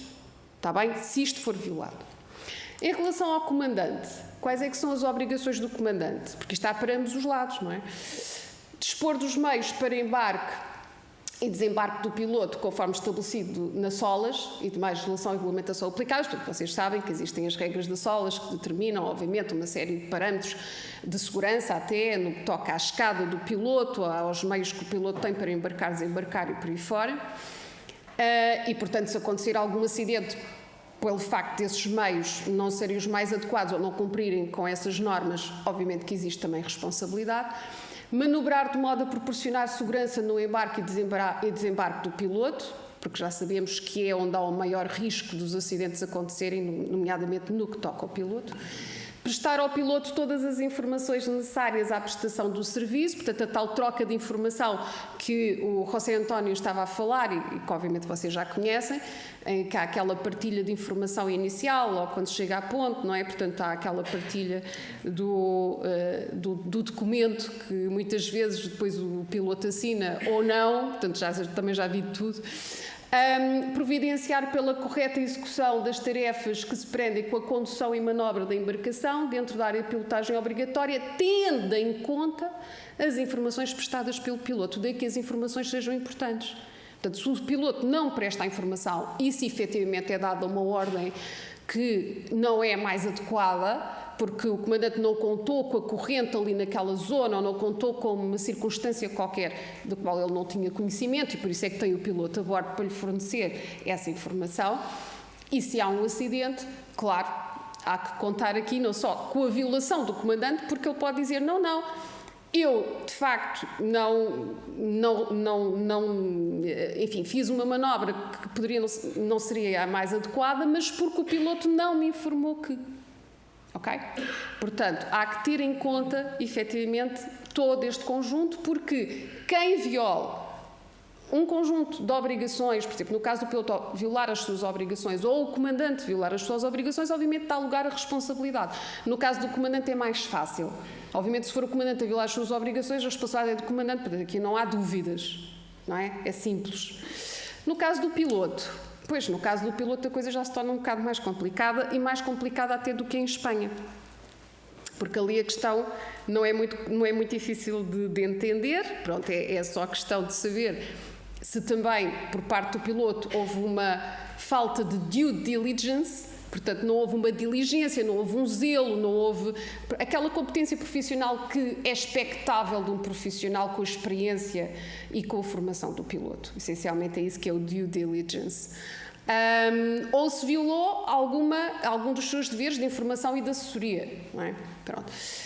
Agora, quando efetivamente existe aqui portanto, há aqui uma situação no âmbito do navio que estava a ser pilotado, em que não houve uma violação clara por parte do comandante, mas se discute se efetivamente o ato de pilotagem ou a pilotagem que estava a ser realizada foi ou não foi corretamente realizada porque existia um problema quanto à informação ou a falta dela ou à assessoria que foi dada, nós aqui já entramos num terreno algo pantanoso, porque como não existe uma resposta clara da parte do diploma que regula a pilotagem, a prestação do serviço de pilotagem, nós depois temos aqui uma manta de retalhos, porque supostamente era um diploma que queria acabar com os retalhos, mas a verdade é que os retalhos continuaram a existir. Porque ninguém nunca olhou para isto numa perspectiva holística, passa a expressão. E, portanto, no fundo, nós vamos acrescentando diplomas sobre diplomas. Há diplomas que já estavam, ninguém olha para eles, então vamos fazer um novo diploma. Isto não pode ser tratado desta forma. E depois temos isto. Portanto, aquele diploma que nós tivemos a ver é de 2002, aquele que trata do Serviço Público de Pilotagem, e depois, mas já tínhamos diplomas que vinham de antes de 2002 e que não foram tidos em conta, que é o caso do 202/98 e é o caso do 384/99. Para que vocês percebam, eu vou só ler, porque como imaginam, sou jurista, mas como diria Einstein, nós não podemos decorar, temos que ocupar a nossa cabeça com aquilo que realmente interessa, que é com a reflexão, e não estar a decorar aquilo que a lei diz, por isso é que temos que a consultar, portanto aquilo está lá escrito e portanto não há necessidade de estarmos a decorar. Mas o 202/98 tem uma norma que trata não da responsabilidade do piloto, vem tratar, ao contrário, da responsabilidade do proprietário armador, mas aqui não tem que ser armador, não tem que ser proprietário, porque depois temos o artigo 5º e depois ainda temos o artigo 6º. Aquilo que interessa é que quem é que explora o navio, essencialmente. Portanto, quem é que retira dividendos da atividade do navio, seja armador, ou seja operador, ou seja outra coisa qualquer. E aquilo que a nossa lei diz é que o armador que seja proprietário do navio, mas como eu vos digo, ser proprietário ou não é indiferente, depois vem um outro artigo que vem dizer que o regime é o mesmo, responde independentemente de culpa, ou seja, independentemente da culpa ser do armador ou não, e muitas vezes não é porque o armador nunca está a bordo, quem está é o comandante, pelos danos derivados de atos e omissões, não só do comandante, como dos pilotos ou práticos tomados a bordo, ainda que o recurso ao piloto ou prático seja imposto por lei, regulamento ou uso. Ou seja, o armador é sempre responsável. Ok? O armador é sempre responsável. E, efetivamente, diz que, o número 2, que são aplicáveis à responsabilidade prevista no número anterior as disposições da Lei Civil que regulam a responsabilidade do comitente pelos atos do comissário. Na nossa lei, isto traduzindo um pouco por miúdos, porque é uma questão, são os termos que as pessoas não estão habituadas e às vezes tornam-se assim um pouco indigestos. Nós temos, normalmente, no nosso sistema, no caso das empresas, por exemplo, que têm trabalhadores ao seu serviço. E se aquele trabalhador, quando está ao serviço da empresa, provoca um acidente, não é? E há danos para terceiros, não é só o trabalhador a quem é imputada a responsabilidade, é também a entidade para a qual ele trabalha. Porquê? Porque essa entidade é que tira proventos daquilo que aquele trabalhador faz, não é? Portanto, é a empresa que vai cobrar o trabalho, depois ao cliente, o trabalho que aquela pessoa que trabalha para si vai realizar. E, portanto, nós temos aqui um conceito que é de responsabilidade objetiva, que é aquela em que não é necessário culpa. Portanto, e porque a entidade patronal deste funcionário não foi ela que causou diretamente aquele dano, foi o funcionário, não é? Mas ainda assim, mesmo sem culpa, ela é responsabilizada porque efetivamente ela tira benefício dessa atividade. E então, este é o comitente, este é aquele que atribui uma tarefa ao seu funcionário para o funcionário depois ir realizar. Olhando aqui para a vossa realidade, quem é que seria o comitente? As administrações portuárias, porque o serviço é solicitado e, obviamente, é nomeado o piloto para ir prestar esse serviço. Portanto, aqui o comitente, quem encarrega essa entidade, essa pessoa do serviço, porque tem um contrato de trabalho, que isso obriga, é a administração portuária. Quem é que é o comissário? É o piloto. O piloto, no fundo, é o funcionário e é mesmo o trabalhador desta empresa que vai realizar essa atividade. Quem é que vai lucrar com a atividade? A administração portuária, porque é ela que vai cobrar depois a tarifa da pilotagem que o navio vai pagar e, portanto, o que é que acontece aqui? Obviamente faz sentido que seja a administração portuária, não é? Uma vez que ela beneficia dessa atividade do piloto, é a administração portuária que, efetivamente, teria que ser a responsável. E, portanto, aquilo que aqui acontece quando se remete para a responsabilidade do comitente por atos do comissário, no fundo, aquilo que se pretende é, no fundo, remeter para, no âmbito do artigo 500 do Código Civil, que é aí que está esse regime do comitente comissário, para o número 3, que refere que o comitente que satisfizer a indemnização tem o direito de exigir do comissário o reembolso de tudo quanto haja pago. Ou seja, haver aqui um direito de regresso, digamos assim, quanto a esta questão. E quando se diz que, efetivamente, há uma remissão no regime do armador, que é o responsável por mesmo atos do piloto, perante terceiros, aquilo que, quando se faz esta remissão para o regime da comissão, não é dizer que o piloto é quase como um trabalhador do comandante do navio ou do armador, é uma espécie de subalterno. Não é nada disso. No fundo, aquilo que a lei pretende dizer é que, se eventualmente, respondendo o armador e pagando, indemnizando os terceiros lesados pela pilotagem, aquilo que pode acontecer é que, se houver aqui alguma responsabilidade do piloto porque omitiu uma informação importante ou porque deu uma informação errónea, aquilo que ele pode fazer é efetivamente ter este direito de regresso que normalmente existe entre comitente e comissário, ter este direito de regresso sobre a pilotagem.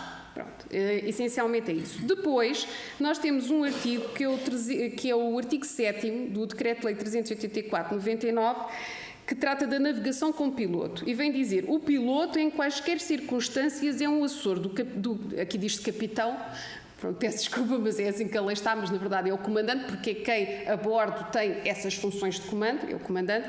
Portanto, o piloto em quaisquer circunstâncias é um assessor do comandante, o que não afeta, isto já sabemos, está na lei, o que não afeta a responsabilidade deste, ou seja, do comandante, do armador ou do proprietário do navio perante terceiros. E diz: o piloto responde perante o armador ou proprietário do navio nos termos gerais de direito. Bom, aqui de facto a coisa complica-se, mas eu creio que de uma leitura conjunta destas normas nós conseguimos chegar a uma conclusão que faça sentido, porque de outra forma isto torna-se muito complicado, porque aquilo que me parece é que quando a lei estas normas foram feitas, nomeadamente esta que é de 99, do Decreto-Lei 384/99, não se teve em conta esta evolução da pilotagem de que passou a estar dentro da administração pública. Portanto, parece que é uma entidade privada, não é? E não é. E em lado nenhum se fala das administrações portuárias, que é uma coisa que é curiosa, porque na verdade são elas que prestam o serviço. Portanto, isto não é nada como em Espanha. Nada, ok? Nesse aspecto. E, portanto, aquilo que sucede é que este foi um esquema, enfim, não é um esquema perfeito, mas é um esquema que serve para nós entendermos as normas que temos. E então, qual é que é a divisão que, na minha ótica, e obviamente que este foi, no fundo, o estudo que eu fiz na altura e que mantenho hoje, e cada vez mais, e inclusive já houve um acordo da relação de Lisboa que, de alguma forma, vem sufragar esta posição, é que temos que dividir as situações em 2 blocos, para as podermos entender, porque senão ninguém se entende, porque isto é uma manta de retalhos, como vos expliquei, e a lei claramente não regula esta questão e, portanto, nós temos que andar aqui a navegar nestas águas concorrentes, às vezes que parecem contraditórias, e temos que arranjar uma forma delas, efetivamente, poderem coabitar, poderem casar.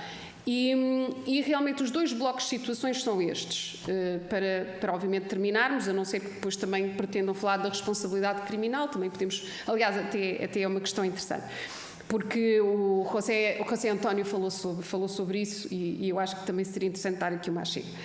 Nós temos 2 blocos. Primeiro, o que é que nós temos que distinguir? No âmbito de um acidente, não estou a falar de incidentes, estou a falar de acidentes, em que há mesmo danos que foram causados. Portanto, não há near misses, não há nada disso. Portanto, há mesmo um acidente. Danos causados, quando existam danos causados a terceiros, outros que não o beneficiário de serviço, e danos causados apenas a pessoas ao serviço ou a bens pertencentes ao beneficiário de serviço. Já vou à ação de regresso, eu não vou agora meter a ação de regresso, porque senão vou estar a confundir aqui as vossas cabeças. Portanto, o que é que eu quero saber? Quando há um sinistro, se os danos que foram causados foram apenas ao beneficiário do serviço, e quem é que é o beneficiário do serviço? O navio onde o piloto está, esse é o beneficiário do serviço. Portanto, se houver um acidente em que só houve danos para o navio, por exemplo, colide com uma estrutura, mas a estrutura não teve problema nenhum, mas o navio teve. Houve um rombo no casco, coisa qualquer, está bem? Portanto, se só houve danos para o beneficiário do serviço de pilotagem, o regime de responsabilidade é já vamos ver qual é. Mas se houve danos, para além do beneficiário de serviço, se houve danos causados a terceiros, o caso, por exemplo, de um abalroamento, em que a embarcação com a qual colidimos sofreu um dano. É o caso, por exemplo, daquela situação que o José António trouxe, daquele navio que colidiu, não é, com um pórtico que se encontrava numa superestrutura do Porto, portanto, ou mesmo a obra de arte do Porto, um cais, não é, por exemplo, e causou danos. Portanto, quando existem danos, o tal estivador, que eu acho que até depois teve que ir para a baixa, não é, portanto, eventualmente com uma incapacidade. Portanto, quando existam danos que advêm a terceiros que não o beneficiário do serviço, ou seja, que não o navio que está a ser pilotado, então o percurso que nós temos que fazer é, bom, se houve danos que foram causados a terceiros, a responsabilidade, ou seja, se eu for terceiro e for lesada pela atividade do navio que está a ser pilotado, eu não tenho nada que estar a saber quem é que era o piloto que lá estava. Aquilo que eu sei é que foi aquele navio. Foi aquele navio que causou o dano. E, portanto, aquilo que eu vou fazer é ver quem é que é o armador do navio, ou quem é o proprietário do navio, se obviamente não souber quem é o armador, quem é o proprietário registado do navio, e é ele que eu vou pedir contas. Porque se eu sei quem é, eu sei qual é o navio, logo consigo saber quem é que é o armador ou o proprietário do navio. E, portanto, para os terceiros lesados, essa questão de a responsabilidade é do comandante ou a responsabilidade é do piloto, isso não interessa nada. Ok? Portanto, a pessoa que é lesada, que é terceira, que não é ela a quem o serviço de pilotagem está a ser prestado, essa pessoa, efetivamente, só tem que saber o dano que foi causado por aquele navio. Foi aquele navio que colidiu, foi aquele navio que me magoou, foi aquele navio... Pronto, é isto.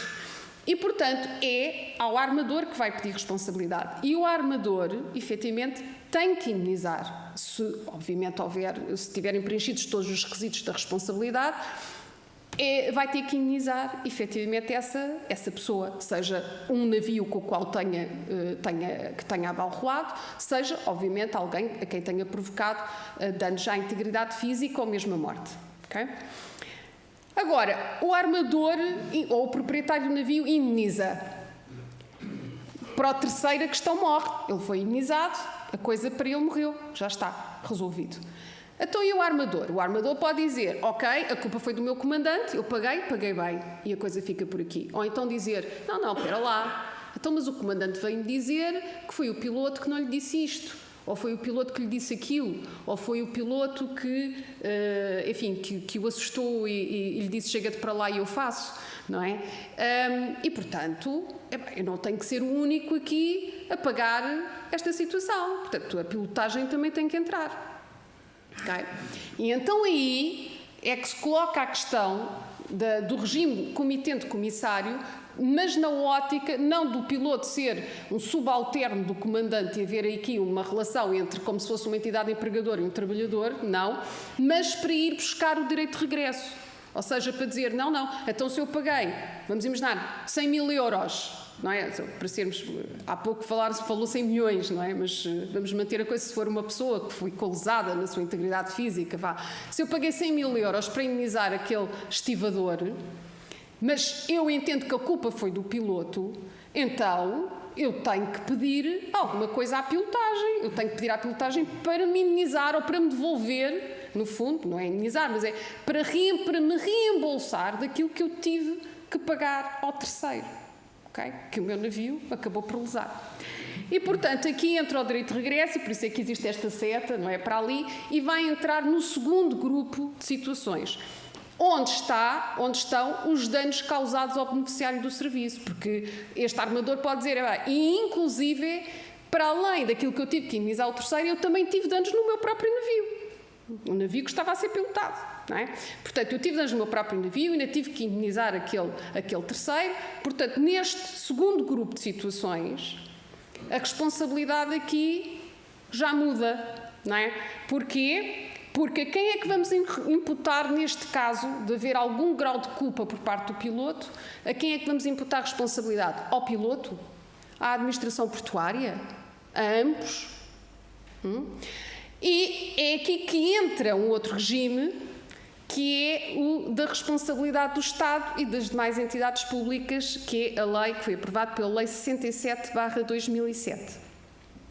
Okay? Portanto, eu há pouco, quando vos falei, peço desculpa, aqui das diversas normas, falei do 202/98, do 384/99 e depois temos ali a Lei 67/2007. Que entra aqui porquê? Exatamente porque, ao contrário daquilo que acontece em Espanha, nós aqui temos os pilotos com contrato de trabalho para uma administração portuária, que ela própria pertence à administração pública.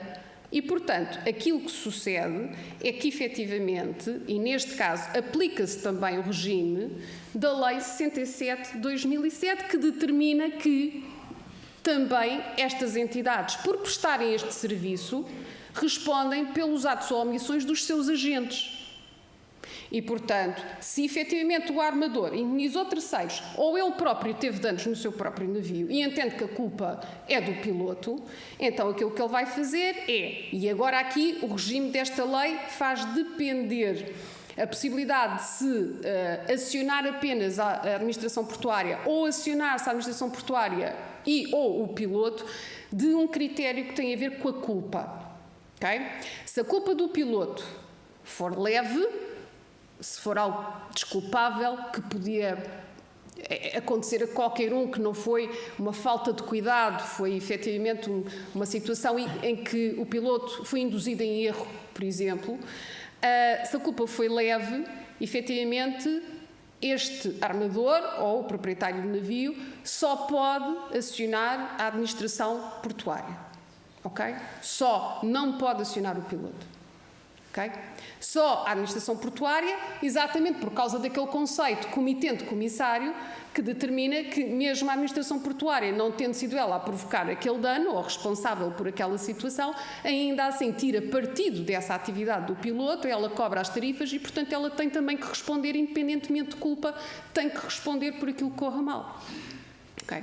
Agora, se a culpa do piloto for grave, houver uma situação de violação grosseira daquilo que são os seus deveres, daquilo que são as suas obrigações, ou mesmo dolo, mas aqui no dolo já estaríamos a falar de uma situação próxima do terrorismo, não é? Em que o piloto teve a intenção de provocar aquele dano, de fazer com que o navio colidisse, de provocar aquela morte, enfim, qualquer coisa do género. Portanto, aí é que o dolo é uma intenção de causar aquele resultado.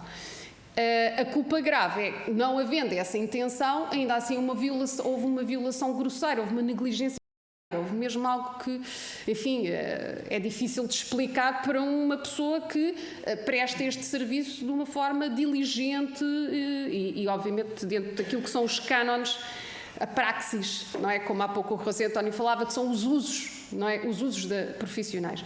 E, portanto, se a culpa for efetivamente grave, eu, armador, que já indenizei terceiros e eu próprio tive danos no meu próprio navio, aquilo que tenho a possibilidade de escolher.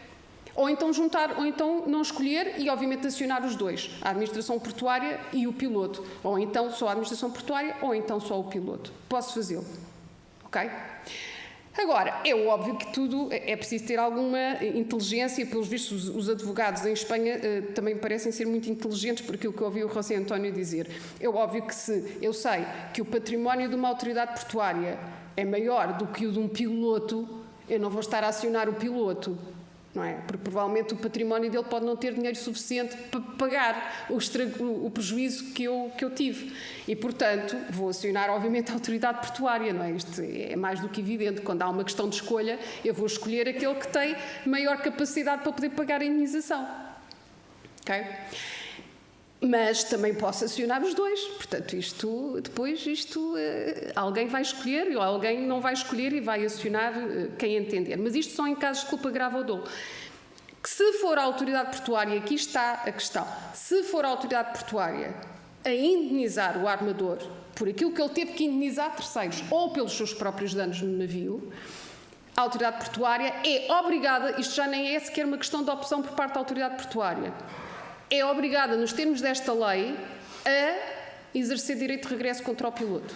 Portanto, no fim das contas, o piloto vai acabar sempre por pagar. Okay? Portanto, ele só está liberto desta situação se atuar com culpa leve. Okay? Por caso contrário, mesmo que, no caso de culpa grave ou dolo, for a autoridade portuária a única acionada por parte do armador, aquilo que vai acontecer é que ela obrigatoriamente, por força da lei, vai ter que acionar o piloto. E obviamente que o piloto vai ver todo o seu património, como dizia o José António há pouco, vai ver o seu património afetado por esta situação. Okay? Pronto, esta é efetivamente a leitura da responsabilidade civil, tendo em conta o conjunto de regras, esta manta de retalhos, portanto isto que existe na nossa lei é a interpretação possível e é aquela que faz sentido, tendo em conta a forma como efetivamente a pilotagem é prestada aqui em Portugal. Aquilo que o José António dizia quando eu falava na questão do, eu creio que ele dizia serviço de obra, em que, ok, toma lá o navio, em que o comandante diz, toma lá o navio e agora tu recebeste-o assim, portanto sem danos, e vais ter que o levar para um determinado ponto e vais ter que me entregar exatamente da mesma forma como recebeste. Isto é aquilo que nós chamamos uma obrigação de resultado. Portanto, em que o piloto se compromete a prestar um determinado resultado, em conseguir um determinado resultado. Mas mesmo em Espanha, por aquilo que eu li de uns professores, não tivemos a oportunidade, já sei, não tivemos a oportunidade de falar com o José, não tive a oportunidade de falar com o José António sobre isso, mas mesmo em Espanha, segundo aquilo que eu li do professor Galarbón Garcia e Luís Sorroa, aquilo que eu percebo é que mesmo em Espanha hoje, já para evitar essa situação do piloto se obrigar a prestar um determinado resultado, entende-se que a obrigação do piloto com a história da assessoria é apenas uma obrigação de meios. e não de resultado. Portanto, ele cumpre quando prestando uma assessoria adequada, independentemente do resultado que daí advenha. Por exemplo, pode haver um acidente, mas aí o piloto já não seria responsabilizado. Okay? Portanto, existe de facto esta situação. Portanto, como eu já estou aqui em cima do tempo, já ultrapassei o tempo, eu depois, se vocês quiserem, podemos falar depois do responsabilidade criminal, mas então ficar-me por aqui e obviamente responderia às vossas questões se entenderem fazer alguma questão. Obrigada.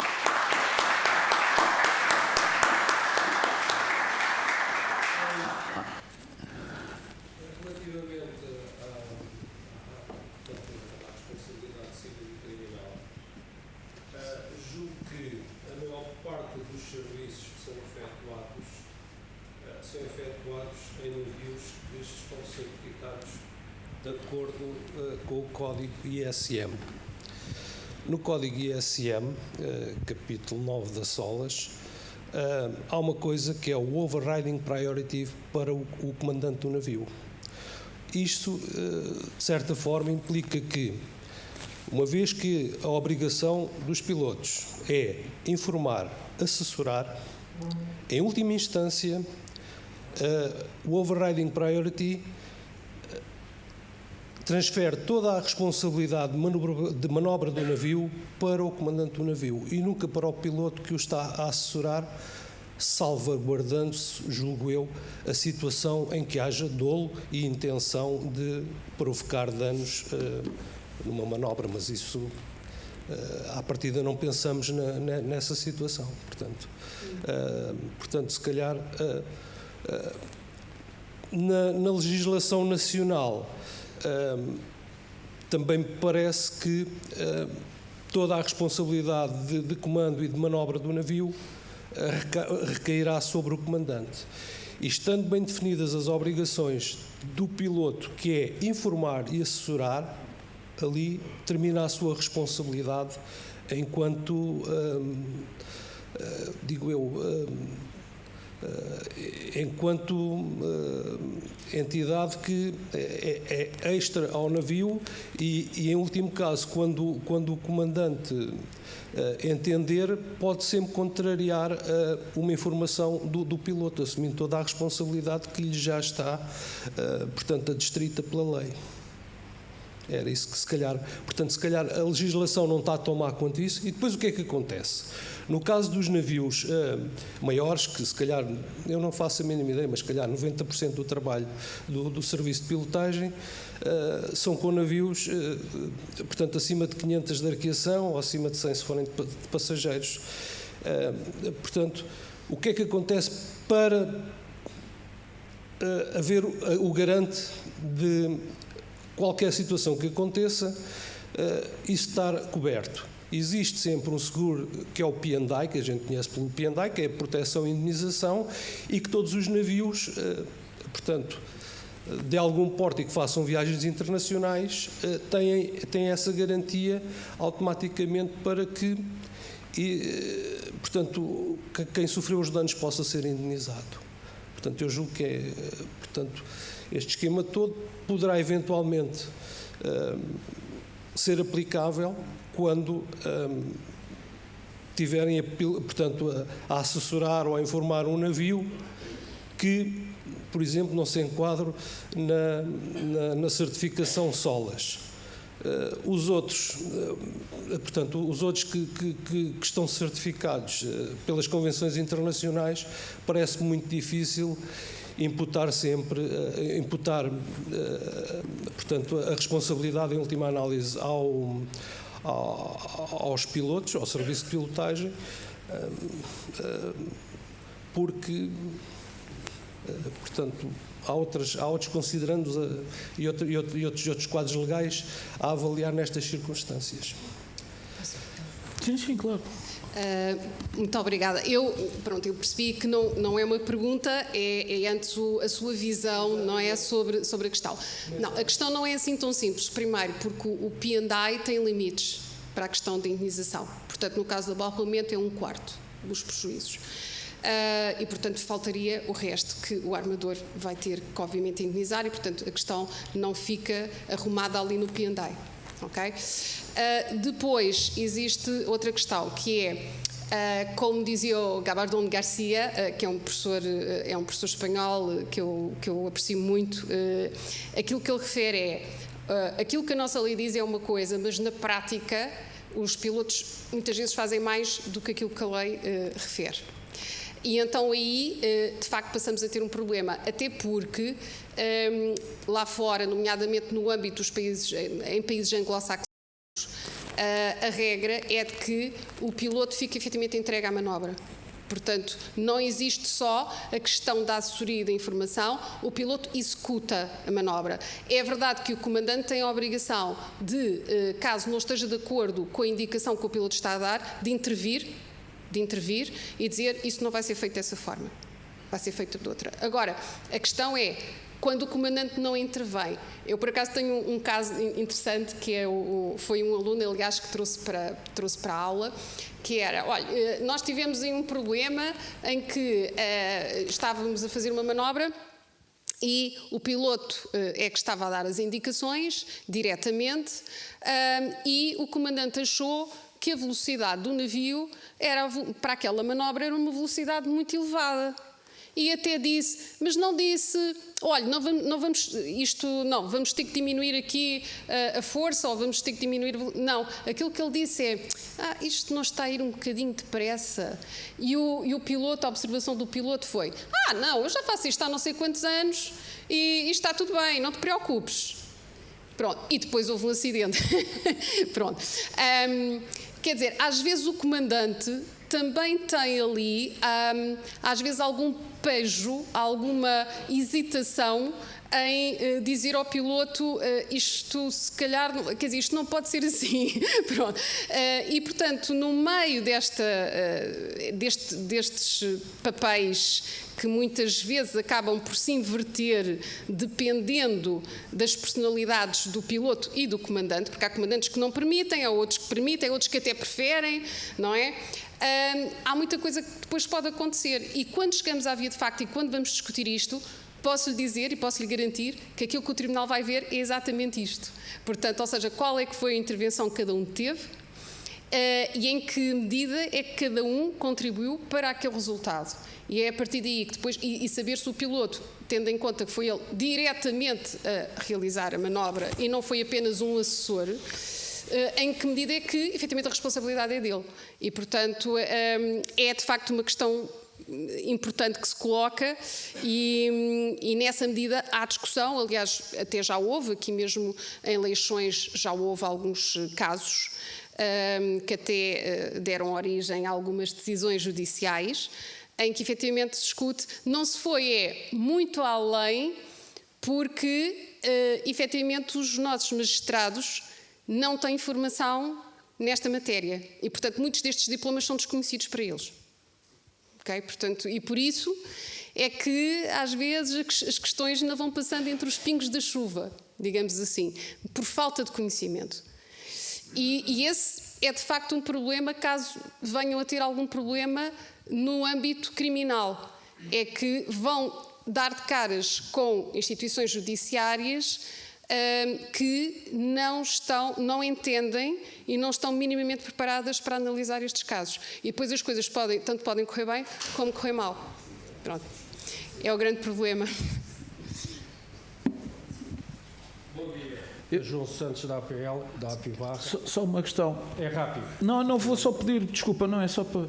Nós já ultrapassámos o tempo largamente, vamos cancelar o coffee break, está bem? E continuamos aqui a discussão mais um bocadinho. São duas coisas muito rápidas. 2 ou 3 vais falar tu e mais pessoas querão falar. Aliás, antes de mais dizer bom dia a todos, muito obrigado. Algum tipo de seguro que possa colmatar a questão da não limitação da responsabilidade, por um lado, e também a questão da não seria útil para as administrações populares portuguesas ter definido bem esta questão.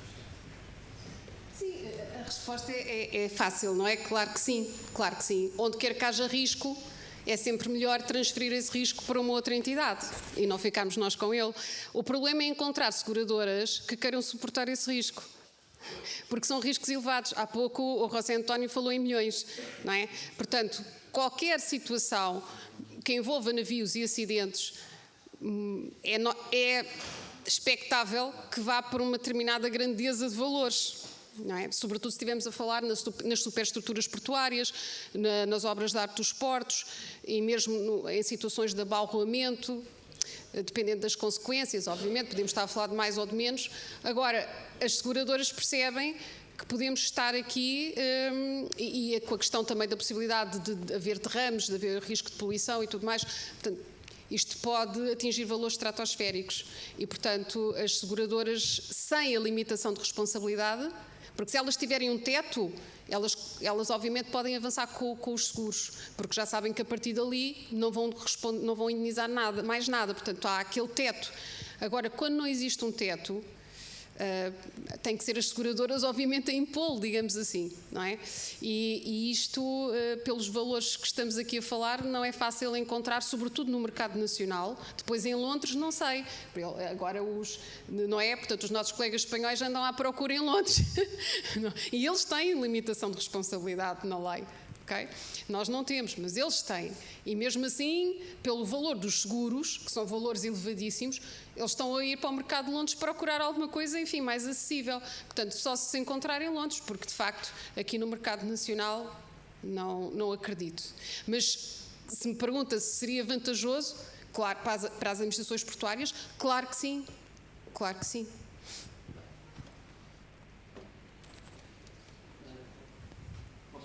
Sim.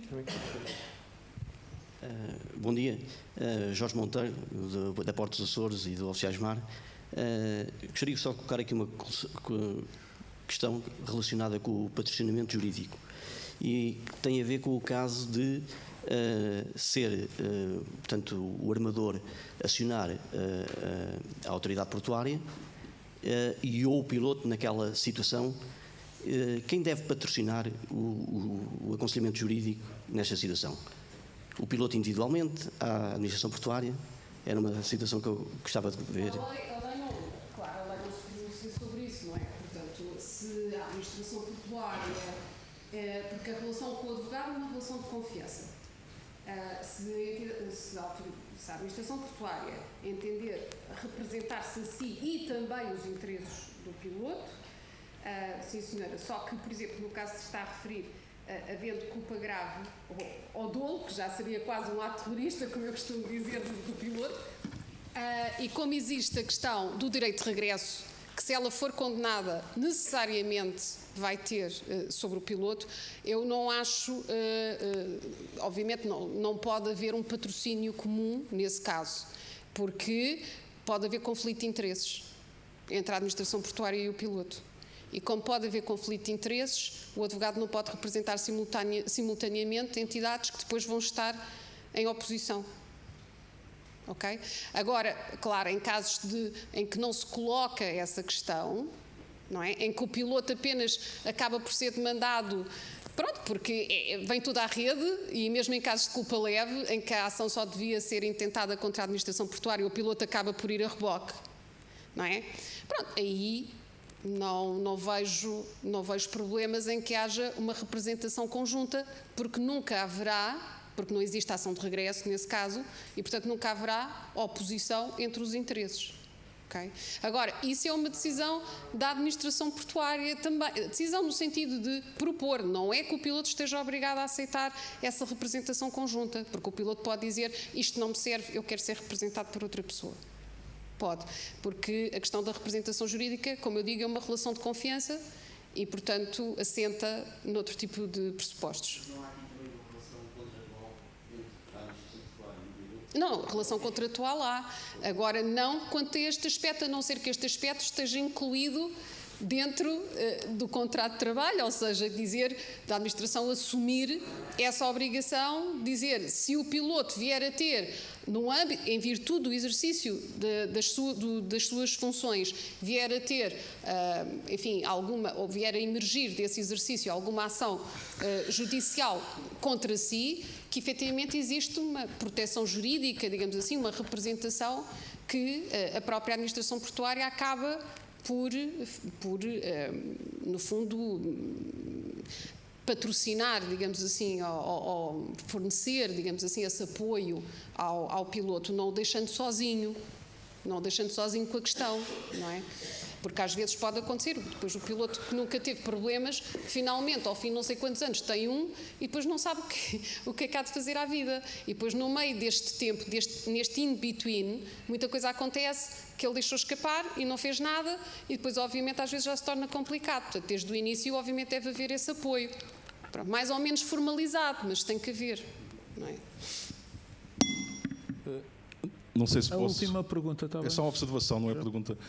Gostaria de cumprimentar a doutora Sandra Aires pela excelência da apresentação e pela simplicidade do último slide. Mas quando o armador efetua o direito de regresso, parece que há duas setas, que está uma eliminada ou outra, culpa leve ou culpa grave. Quando isso só vai ser determinado no decorrer do processo, imagino eu. Portanto, É porque senão não aparece. É verdade, é verdade. Isso é um facto. Ou seja, aquela divisão que ali está é uma divisão que é feita com base na lei. Mas quando nós vamos para uma ação, no fundo, se eu fosse advogada, eu tinha que apostar em qualquer cenário. Obviamente que o cenário que mais me interessa, enfim, se não for culpa grave, acaba por ser culpa leve, mas então vamos para o cenário de culpa grave e obviamente vou intentar a ação com base em culpa grave. Quando muito depois acaba por ser uma culpa leve e só a administração portuária que é condenada. E para o piloto a história morre, não é? Mas quem vai efetivamente dizer se a culpa é grave ou é leve, vai ser depois no fim, porque isso são conceitos jurídicos que depois têm que ser enquadrados pelos factos. E os factos só são apurados depois do julgamento. E, portanto, só no final, quando for para produzir a sentença, é que, obviamente, o Tribunal vai dizer se a culpa é leve ou foi grave, não é? Portanto, quando se mete a ação, muitas vezes nós não sabemos se a culpa é leve ou grave. Quer dizer, às vezes sabemos, mas apontamos para o cenário, digamos que mais grave, e depois deixamos o Tribunal concluir se aquilo é ou não é. Okay? Mas há outros casos em que é claro que a gente vê que a culpa não é grave e também não, enfim, também não vai estar a puxar ali demasiado, não é? Mas sim, a maior parte dos meus colegas aquilo que queria fazer era apontar para a culpa grave e depois, se não fosse, então deixar chegar ao fim. Obrigado. Tá, ok. Eu peço imensa desculpa, mas como todos sabemos, às 14h temos uma Assembleia Geral, às 17h30 temos a apresentação do livro de segurança a bordo dos navios. Esta sala vai ser precisa para a sessão da tarde. O Transportes e Negócios teve a amabilidade de arranjar um coffee break, que já aí está, então para não prejudicar ou desperdiçar, 10 minutos faz favor, porque depois os que se inscreveram para o almoço e os convidados às 12h30 era suposto termos um almoço, vamos tentar chegar lá rapidamente. Muito obrigado.